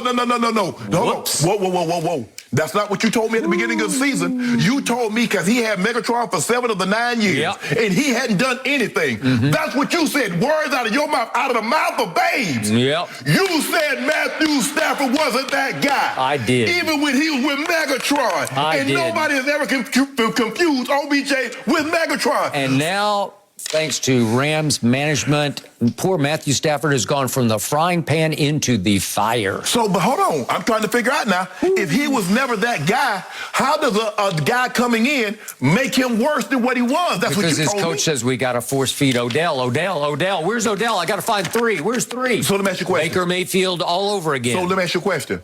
So was he force feeding Megatron? So why was he winning in Detroit? Good question. Come on now. But you've been telling me he's the MVP for a while. We were like 3 straight weeks. You said he's the MVP of the league. Hold on, Skip. You know how to update your resume. He was. He's not in it currently. He's not anymore. No mercy. Well, Lincoln Riley is leaving Oklahoma to become the new USC head football coach. Riley turned Baker Mayfield and Kyler Murray into Heisman winners and #1 overall picks during his tenure with the Sooners. And in a statement, he said, quote, "Leaving OU was probably the most difficult decision of my life. This was a personal decision solely based on my willingness to go take on a new challenge." I am still reacting to this news. Shannon, what is your reaction to the hire? Skip, you remember that blank check that Mike Tomlin said would never be big enough? Lincoln Riley just accepted it. Now, Mel Tucker got 10 years, $95 million fully guaranteed, with no Big Ten titles and no college football playoffs on his resume. What do you think those boosters at USC wrote? 10 for 120? 10 for 130? To get him to leave an ideal situation. Now, he had just redid the deal, last year, 2 years ago? So he had major years left. Probably paid him $6.5, $7 million to uproot what he started to build on with Bob Stoops. And the Oklahoma was a preeminent program. But they weren't getting, Bob Stoops wasn't able to get them over the hump anymore, Skip. They weren't being able to get to the playoffs and contend for national titles. And this kid coming here with that call him a kid, he's younger than I am, but this young man coming there with his genius mind. Skip, this was box office. I don't know who people thought USC, they say, well, Mike Tomlin, y'all, Skip, this is big. I mean, this is huge. Now, every quarterback and receiver wants to play because you know what he's going to do? He's going to throw the football. That's why Alabama couldn't get 5-star quarterbacks. Skip, why? Because I ain't going to Alabama to turn around and hand the ball off to Derrick Henry and to Alvin Kamara and all those guys. I want to throw it. Now they get 4- and 5-star recruits because they throw the football. USC struck gold with this one, and I can't thank Lincoln Riley. Link. Welcome to L.A., bro. If you need anything, hit your boy up. So, I was born into the University of Oklahoma football tradition. It's in my blood. My grandfather took me to our first game when I was 5 years of age. And I know it inside and out because I've been friends with 3 of the coaches, Barry Switzer and Gary Gibbs and John Blake, all close friends of mine. So I know what I'm speaking of here. And I am livid about what Lincoln Riley has done to this program over the last month or so, because instead of game planning for the crucial games down the stretch, when I thought we had a real shot at being in the playoffs this year, apparently he was, by all accounts, negotiating with LSU #1 because it seemed to go back and forth and back and forth. And then he said Saturday night, I am not taking the LSU job, when he knew full well what was about to happen. He was about to take the USC job. Well, that was the question they asked him. Very interesting. They didn't ask him the right question because nobody knew. And all of a sudden, USC had gone very cold and dark because they were supposed to be in the market for a coach. Well, they've been negotiating with Link, as you call him, Lincoln Riley. And it was funny that the statements made by the USC AD and president indicated that they knew his wife and his kids. Yeah, I'm sure that under cover of night, they've been flying out to USC to get to know the people, because you have to get to know who's in charge. You got to sell mama, Skip. You got to sell the wife. You got to figure it out. You got to meet all the people. You need to know who's my AD and who's my president. Can I get along with them? Are they going to support me? Are they going to support the football program? This just didn't happen yesterday morning. Oh, no. On and on and on. Skip, hold on. You got to research the situation. You got to see if the cupboard's bare. You got to see what's left there. You got to start to figure out who can I take with me. Will any of my quarterbacks go with me? Defensive coordinator, offensive line coach, wide receiver coach, strength and conditioning. They're all Hold on. Now, I know this is not the Oklahoma.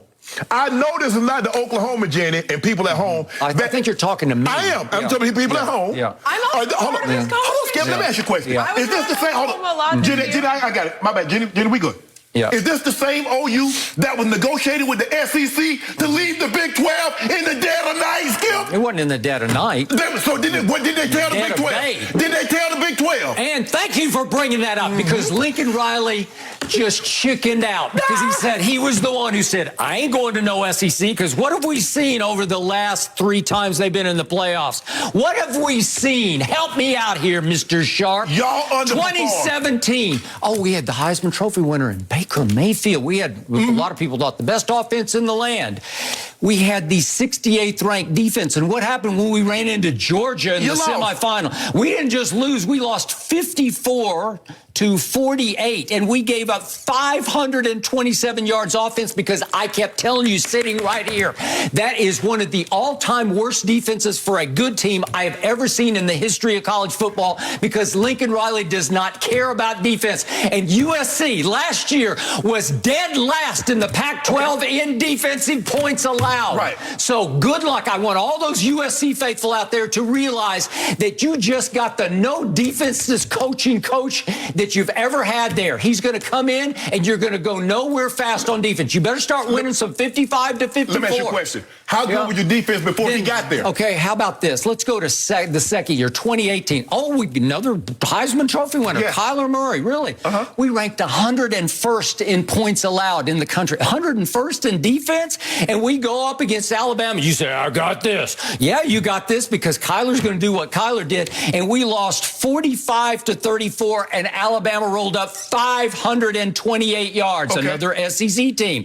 And then here we go again with the near Heisman Trophy winner and Jalen Hurts. He finished second, and we make it to the national semifinal against LSU, another SEC team, and it's 63-28 as LSU rolls up 692 yards because we had the 64th worst defense in college football. But hold on. 64th? But here's the thing, though, Skip. What was your defense before Lincoln got there? Well, how far back can I go? Can I go to 1985? And let me ask you a question. Can I go to Brian Bosworth? Can I go to the Selmans? Okay, so can I do that? You got to go. I mean, once upon a time, we owned defense. You did. Yeah. But let me ask you a question. In the last 10 years before Lincoln got there, how was your offense? How many times did you play for the college? Could you play for the championships? Well, we won the championship under Bob Stoops in his That was 1999. Okay, well, we won it.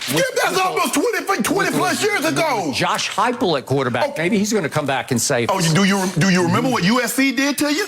Do you remember that? Which time? Okay, I can go way back. I can go back to Pat Aiden at the Coliseum. No. You want to talk about that game in '74? I know all about it. Matt Leinart and Reggie Bush and Lindell White. Right. Those 55. They named the score. Yep, they named the score. You had guess what you had, Skip? You had the Heisman Trophy winner. Okay, so here's Lincoln Riley, and he looks back at, I played 3 national semifinals, and I give up 54, 45, and 63. I want no part of this. I want to stay here in the Big 12, where I can get away with one of the worst big game defenses in the land in the Big 12. I can get away with it because maybe I'll lose to Kansas State at home as they did last year. Maybe I'll lose at Iowa State as they did last year. But I still got a shot here, right? Whoa. Yeah. Was he game planning for Baylor? No, I guess not. I guess he was negotiating with USC. Was he game planning for Oklahoma State? I guess not. He was getting ready to go. So what was OSU doing? OU. Were you negotiating with the SEC instead of the Big 12? I don't know. You do know. So because the Big 12, the commissioner said they were caught totally off guard. Yeah. That's what they said. Not just a lie. They told it. Yeah. So you getting to see. You see how you still with that institution. As long as the institutions can do what's best for them, that's fine. Well, but the moment a coach or a player does what's best for them, now how could you do us like this? The future of college football is in the SEC, into a super conference. Got to go. Got to have the guts. Can't be a coward. Hey, can't chicken out. $120+ million in my bank account. I got to go to the Pac-12. I don't blame him. I got to go to the You got $120 million? Yeah, good luck with the defense. Do you got $120 million? He even took his coordinator, Alex Grinch, with him. The Grinch who stole football. Let me ask you a question. Stole defense. All I know is I see a lot of 5-star recruits decommitting from Oklahoma. Good luck with you in the SEC with those 3 stars. You're going to be Vanderbilt. All I care about You're going to be Missouri. Yeah, want to bet on that? You want to bet? Want to bet on Vanderbilt? If Vanderbilt, just first of all, if you don't get Georgia, if you don't get Alabama, that's why they're in the SEC championship, maybe you skip. There's a reason. Yeah, their defense. And you're not in. Caleb Williams is the reason. Was awful Saturday. Caleb Williams was awful. Did you watch the game? He threw up 204 yards in the first half and 3 touchdowns. He made 3 plays down the stretch that were spectacular. Are you kidding me? Let me ask you a question. Did you even watch? You didn't turn it on. When did the game the first half? What did he do in the second half? half? Oklahoma State's What did he do in the second half? No, I ain't talking about no. You say they don't play defense in the Big 12. Stop it. What did he do in the second half? If Caleb Williams goes with him to USC, then you got. No, I don't want him to go. We don't want him. Yeah. We don't want him. Well, he never liked All I know is Bryce Young. fans, their feelings are a bit hurt today, and all my USC fans are very excited and happy. Let's go, Ling. And I am, for one, happy for Lingen to see what he can do with this program. No mercy. This week on Thursday Night Football, Dak Prescott and the NFC East leading Cowboys take on the Saints. It all kicks off at 7:30 Eastern, 4:30 Pacific on Fox, NFL Network, and streaming on Prime Video. Well, it was a rough afternoon for the Panthers as they lost 33-10 to the Dolphins. It was an even rougher day for Cam Newton as he went 5 of 21 on his pass attempts with 2 interceptions, and the former MVP found himself on the bench in the fourth quarter. So, Shannon, how big of a blow was this to Cam's future in Carolina? I don't think it's that big of a blow, Skip. Look, I stand by. I thought Cam was good enough to start for the Patriots for the first couple of games of the season and then hand off to Mac Jones. But I think people are still evaluating Cam by 2015. He's never going to be that again. He had shown no signs in 2016, 2017, 2018, 2019 that he was ever going to be that guy again. So I think it's unrealistic for us to ask him to be that player. Cam is a middle of the road quarterback now. That's what he is, Skip. I like Cam. But Cam is a middle-of-the-road quarterback. Cam is not a guy that's going to lead you to a Super Bowl. That's just the fact of the matter. That's just what it is. And I think people need to come to that realization. You can like someone, but be realistic in your thought process to say, this is who and this is what he is at this point in time in his career. He deserved to be benched. He was not playing well. And in a 2-minute set, where he just got there 2 weeks ago, P.J. Walker, who's been there last part of over half of last year, all of this year, who understands this system. He played for Rule at Temple. Right, so he understands this system, Skip. So it was better if you're going to go no huddle with someone as opposed to trying to have someone ad-lib it on the way. Now, maybe with another week up on his belt, I think they're on the bye week, and then he'll get an extra week of this system. But Cam deserved to be benched. Cam was playing awful yesterday. And I don't know who thought Cam would do. Cam is not to the point now. Skip, I'm not so sure any quarterback. I believe if Patrick Mahomes, even Tom Brady is playing that bad, that's when BA said, you know what, guy, come on. The day ain't your Skip. Because we remember Tom in Kansas City, Skip, that Monday night. Coach Belichick said, come on. You ain't got it tonight. That's okay. We're going to live to fight another day. Well, that was on to Cincinnati. Right, that's what I'm saying. But, he pulled him. Did Castle get in that game? Or somebody came in there. Garoppolo, excuse me. Was it Garoppolo? Garoppolo relieved him in that game, Skip. Hey, we don't have it today. We'll live to see another day. But, Skip, look, at the end of the day, they're going to have to, I still believe Deshaun Watson's going to be in playoff season. Well, let's just see what happens, Skip, as how this thing finishes out. But Cam is what I thought he would be. I thought he could be serviceable. I don't think Cam can lead a team to a championship anymore. And right now, Cam is a middle-of-the-road quarterback. That's what he is. And anybody that thinks he's more than that, they're fooling themselves. Okay. I hope you are correct about everything you just said. To me, this just felt bad. This shook me up because I root for him. I was fully supportive of him being the #1 pick in the draft because he had gone to Blinn Junior College and won a championship, and he went to Auburn and won a championship. And he got to a Super Bowl, and he ran into a buzzsaw named Von Miller and your Broncos, and he had a bad night. But it was more like Von had a great night. Right. And since then, to your point, it's gone a little down. And then yesterday, I wasn't watching this game as my first view, but I kept flipping over to it. Right. It seemed like every time I flipped, I got a bad play, play. I'm like, how every time I turn to watch the game, they got the ball and something bad is happening to Cam? It's like, I say, then I just gave up because I was like, look, this is over. I'm good.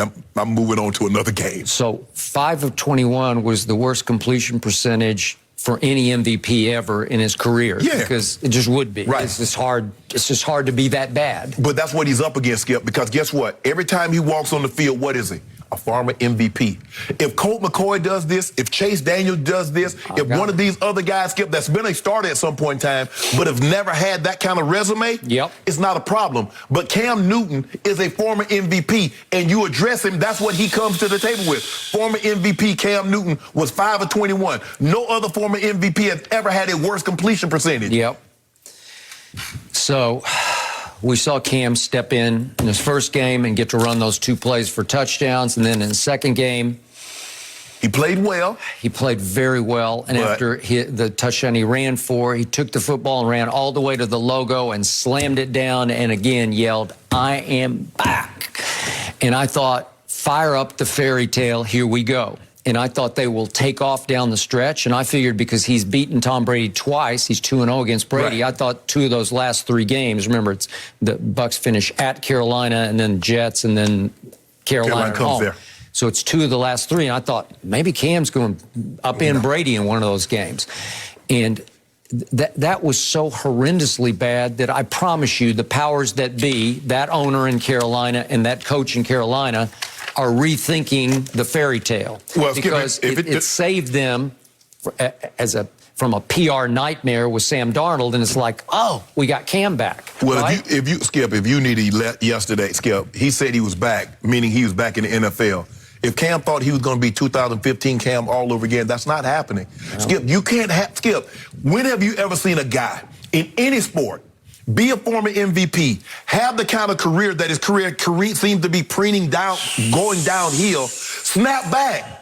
It doesn't happen, No. Skip. I've never seen unless you go home and it just feels right again, and you just pick right back up where you left off. But it didn't feel like that yesterday. Like we saw Randall. Skip, remember Randall with the Eagles? He took some time off. He came back, had a rebirth with Minnesota. He did.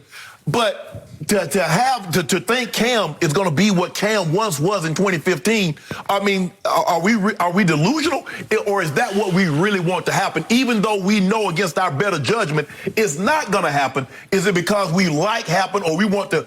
Because we feel Cam was wronged and Carolina was wronged in New England, that we want that to happen, even though against our better senses and intuition, we know that's not possible? Yeah. By the way, you should have seen Randall Cunningham in the Super Bowl that year, right?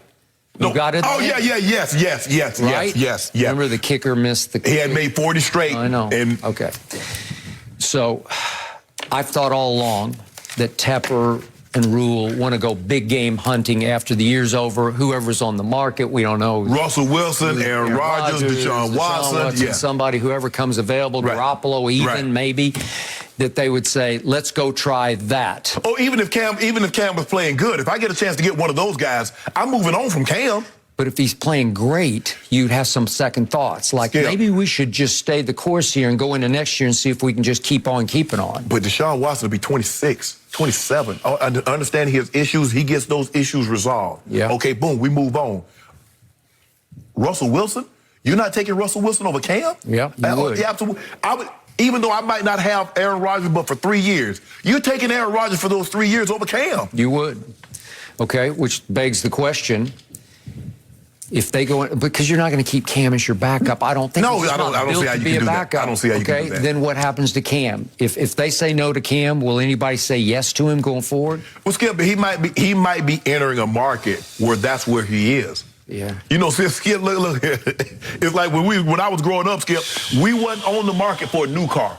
We was on the market for what we call secondhand. You know, secondhand, somebody else's hand. Somebody else might have had it before them. So was I. Hey, okay. So we weren't on the market for a new car. We was on the market for a secondhand car. Well, Cam Newton might be on the market for a backup quarterback job. He might not be no longer a market for a starting quarterback. So I understand, Skip. Look, when you become a starter, I just don't think anybody's going to want Cam as a backup. His personality's too big, and they won't trust it. It'll be like he'll make waves. He'll want to play. Well, Skip, that's who he is and what he does. Skip.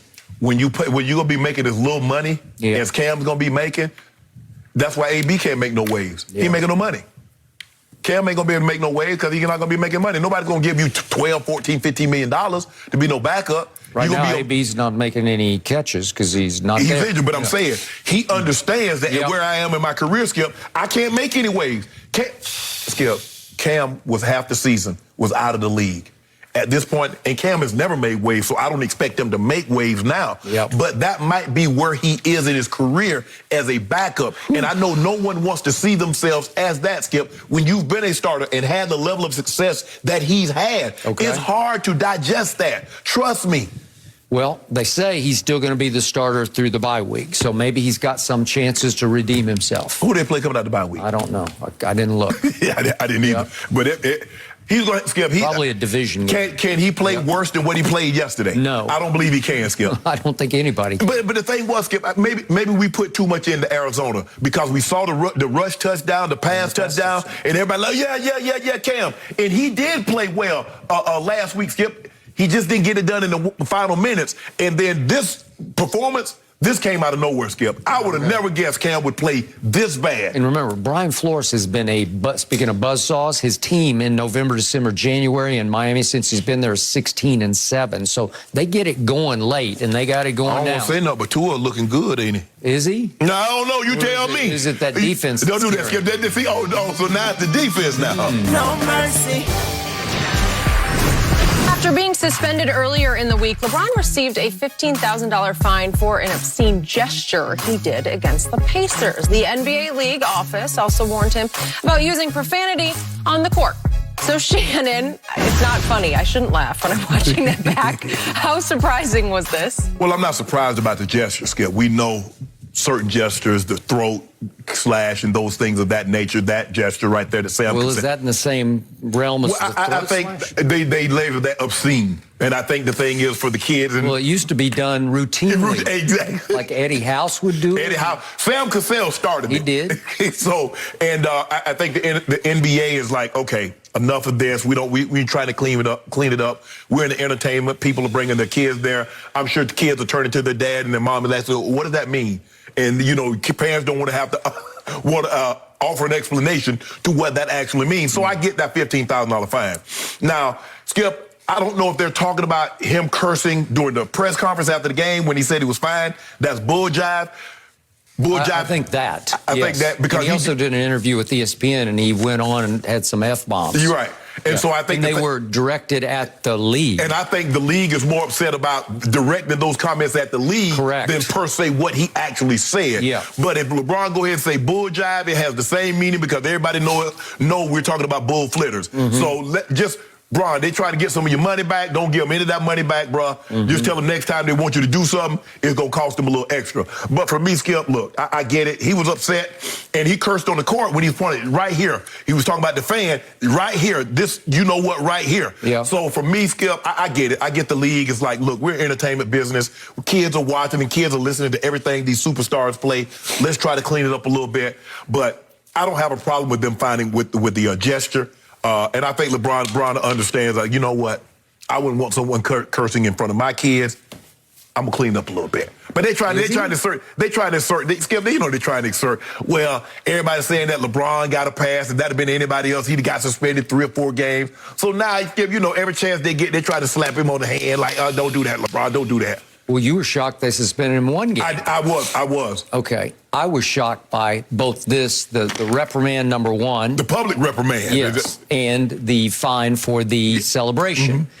But I believe that this commissioner, even though LeBron, we can say he's on the downside, but he's still the face of this league. And I think the commissioner finally sat back and said, I'm not going to let even you get away with either of these things because they're directed at us. Right. It was the game back from the suspension, and LeBron was celebrating in the overtime with the Sam Cassell celebration, and I believe that Commissioner Silver took that personally, like that's at me. That's at us. That's like, I'm going to take it out on you because you dared to suspend me.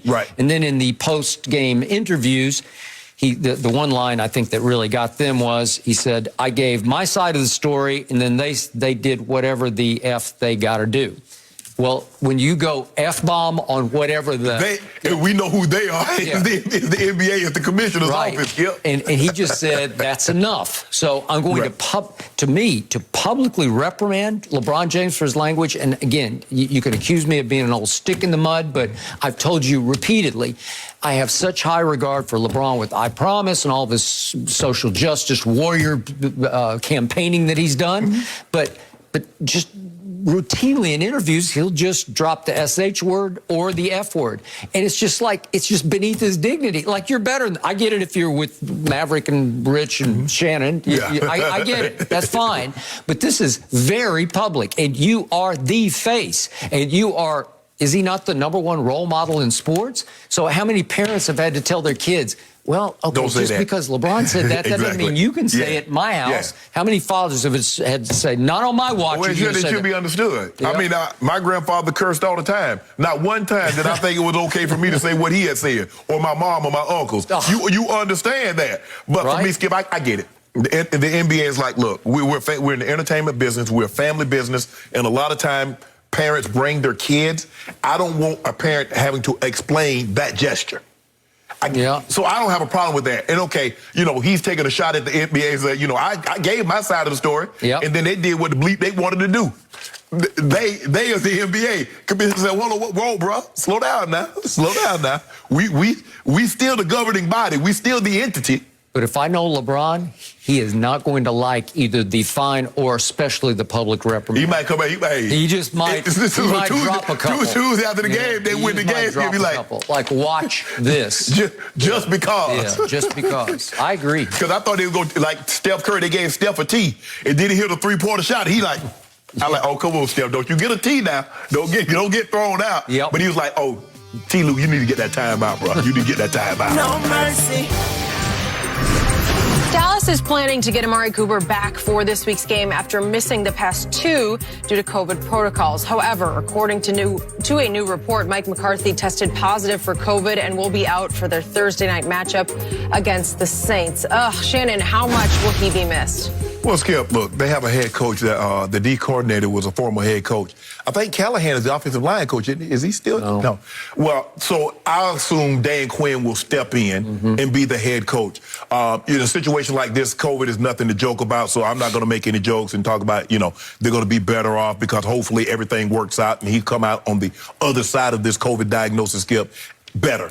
And so hopefully he doesn't have any long-term lasting effects from this COVID diagnosis. But you asked earlier today, like, well, if this guy's getting it, why haven't it gone more through the building? And we're starting to see, who knows, maybe by the time the game kicks off, you might have, it's 8 now, you might have 10, 12, and they're getting some guys back. The strength and, I think both the strength and conditioning coaches are coming back. So by the time the game kicks off, Skip, you might have 10, 15 people inside that building that's with COVID. Skip, I just think the thing is that the Cowboys are good enough, talented enough to be able to overcome this and beat the Saints. Okay. To your first point, I am very sorry he has COVID because it's no laughing matter, and I hope he's going to be okay because depending on the new strain, it can be a problem. So I hope he is back on his feet quickly. On the other hand, I'm not sorry he won't be there because I don't think the team listens to him anyway. I'm never sure what his role is. He comes across as more of a spectator, as more of a bystander. And there are times when, for me, as a fan, the mere sight of him on the sideline is a little deflating because you know and I know that his motivational pregame ploys are laughable, all the way down to monkey butt powder. Really? That fired him up for the Atlanta game. They took credit for that. And at least I think I can trust there will be no motivational ploys from Mike McCarthy this week unless he can do it by Zoom or something. I don't know. Maybe he'll try it by Zoom. But the point is that he doesn't call plays. We saw he got exposed through the hard knocks week after week. We saw attempts at lame, weak, preposterous pregame speeches before an Arizona preseason game. Let's go out there and kick their butt. His motivation left a lot to be desired. Skip, I just think the thing is when I watch him and I watch the guys after play after play after series, when the offense hasn't done anything, I need somebody to jump them. Is like, look, what are you guys doing? Run off the field because you haven't done anything since you've been on the field. So hurry up and get to the sideline. Let's get somebody on the field that wants to play the game because you guys don't want to play today. I need that, Mike McCarthy. But all I see you do is, okay, we're going to get him. No, we're not going to get him. So I love Dan Quinn as a motivator. That's probably his greatest strength. Yes, I agree. But he's better served up in the press box with his cap on backward and his headset on. And I'm not sure, do you hurt the defensive strategy? Do you bring him to the sideline and let him operate as the primary decision maker? Well, Skip, I don't know how anywhere else you can have it. Unless you let Kellen Moore do both jobs, which he is, I think he is capable. I think they leave Kellen Moore in the position that he's in. I think Dan Quinn still called plays from the sideline, and he's also the head coach. Skip, I can't imagine a situation where the head coach is upstairs in the press box. Can you imagine that situation? I mean, unless you let Kellen have the reins and just let him just run the whole show from the sideline, because that's where he's stationed. Right. Oh, yeah. Yes. Yeah. So, but in other words, you're saying let Kellen Moore be the head coach? Yes. Well, he's going to be sooner than later, right? I think just for this game, I think it's going to be Dan Quinn. Okay. Maybe we'll hire Kellen at the University of Oklahoma, right? Nobody wants that job. Yeah, everybody wants it. I can't. Lincoln Riley didn't want it. He didn't want it. Yeah, because he didn't want the conference. No, don't do that. Don't do that, Skip. Chicken. Don't do that. Link said, "No, I'm good. Yeah. I'm going to L.A." He said, "I'm a big-time coach. I deserve bright lights. These back roads, these tobacco roads, these dirty roads. What's the crop in Oklahoma? What they sell it? What's the cash crop in Oklahoma? Wheat. Wheat. Okay. Then, man, these wheat fields. I need bright lights. I need beaches. I'm Hollywood. I'm box office. No mercy. According to Fox Bet Sportsbook, Russell Wilson and the Seahawks find themselves as 1-point road favorites over the Washington football team tonight. Shannon, who wins tonight, Seattle or Washington? Skip, I'm going to take the Seahawks in a close one. I think they're 3-7, Skip. It's either now or never. I'm not so sure. I'm not going to guarantee that even if they win this game, they can get on a hot enough streak and make the playoffs. But I'm going to say the Seahawks win by 2. Wait a second. You've got the field against me for 10 cases of Diet Mountain Dew, and you're already giving up on Washington? Wait, they're a 1-point underdog at home to a reeling Seattle? Exactly. What is that about? So what does Fox Bet know that we don't? I don't know, but I'm with you. I say go Seahawks because I need the Seahawks. I say go Russ, go Tyler, and I don't mean Heineke. I mean Tyler Lockett, and I got Seahawks 30-28. It's time for DK. I'm looking for DK Metcalf to have a big game to break out of his slump. He's been not struggling a little bit lately. I think he puts up big numbers tonight, and they have a big game, and they win. Well, then you are defunct. Well, I got till next Monday to buy out of this bet, so. No, you don't. Yes, hold on, give me another week. Not allowed. Give me another week. Nope. Interesting stuff today. Skip, Shannon, we're back tomorrow. Same time. The Herd is on next with Colin and Joy. Have a good one.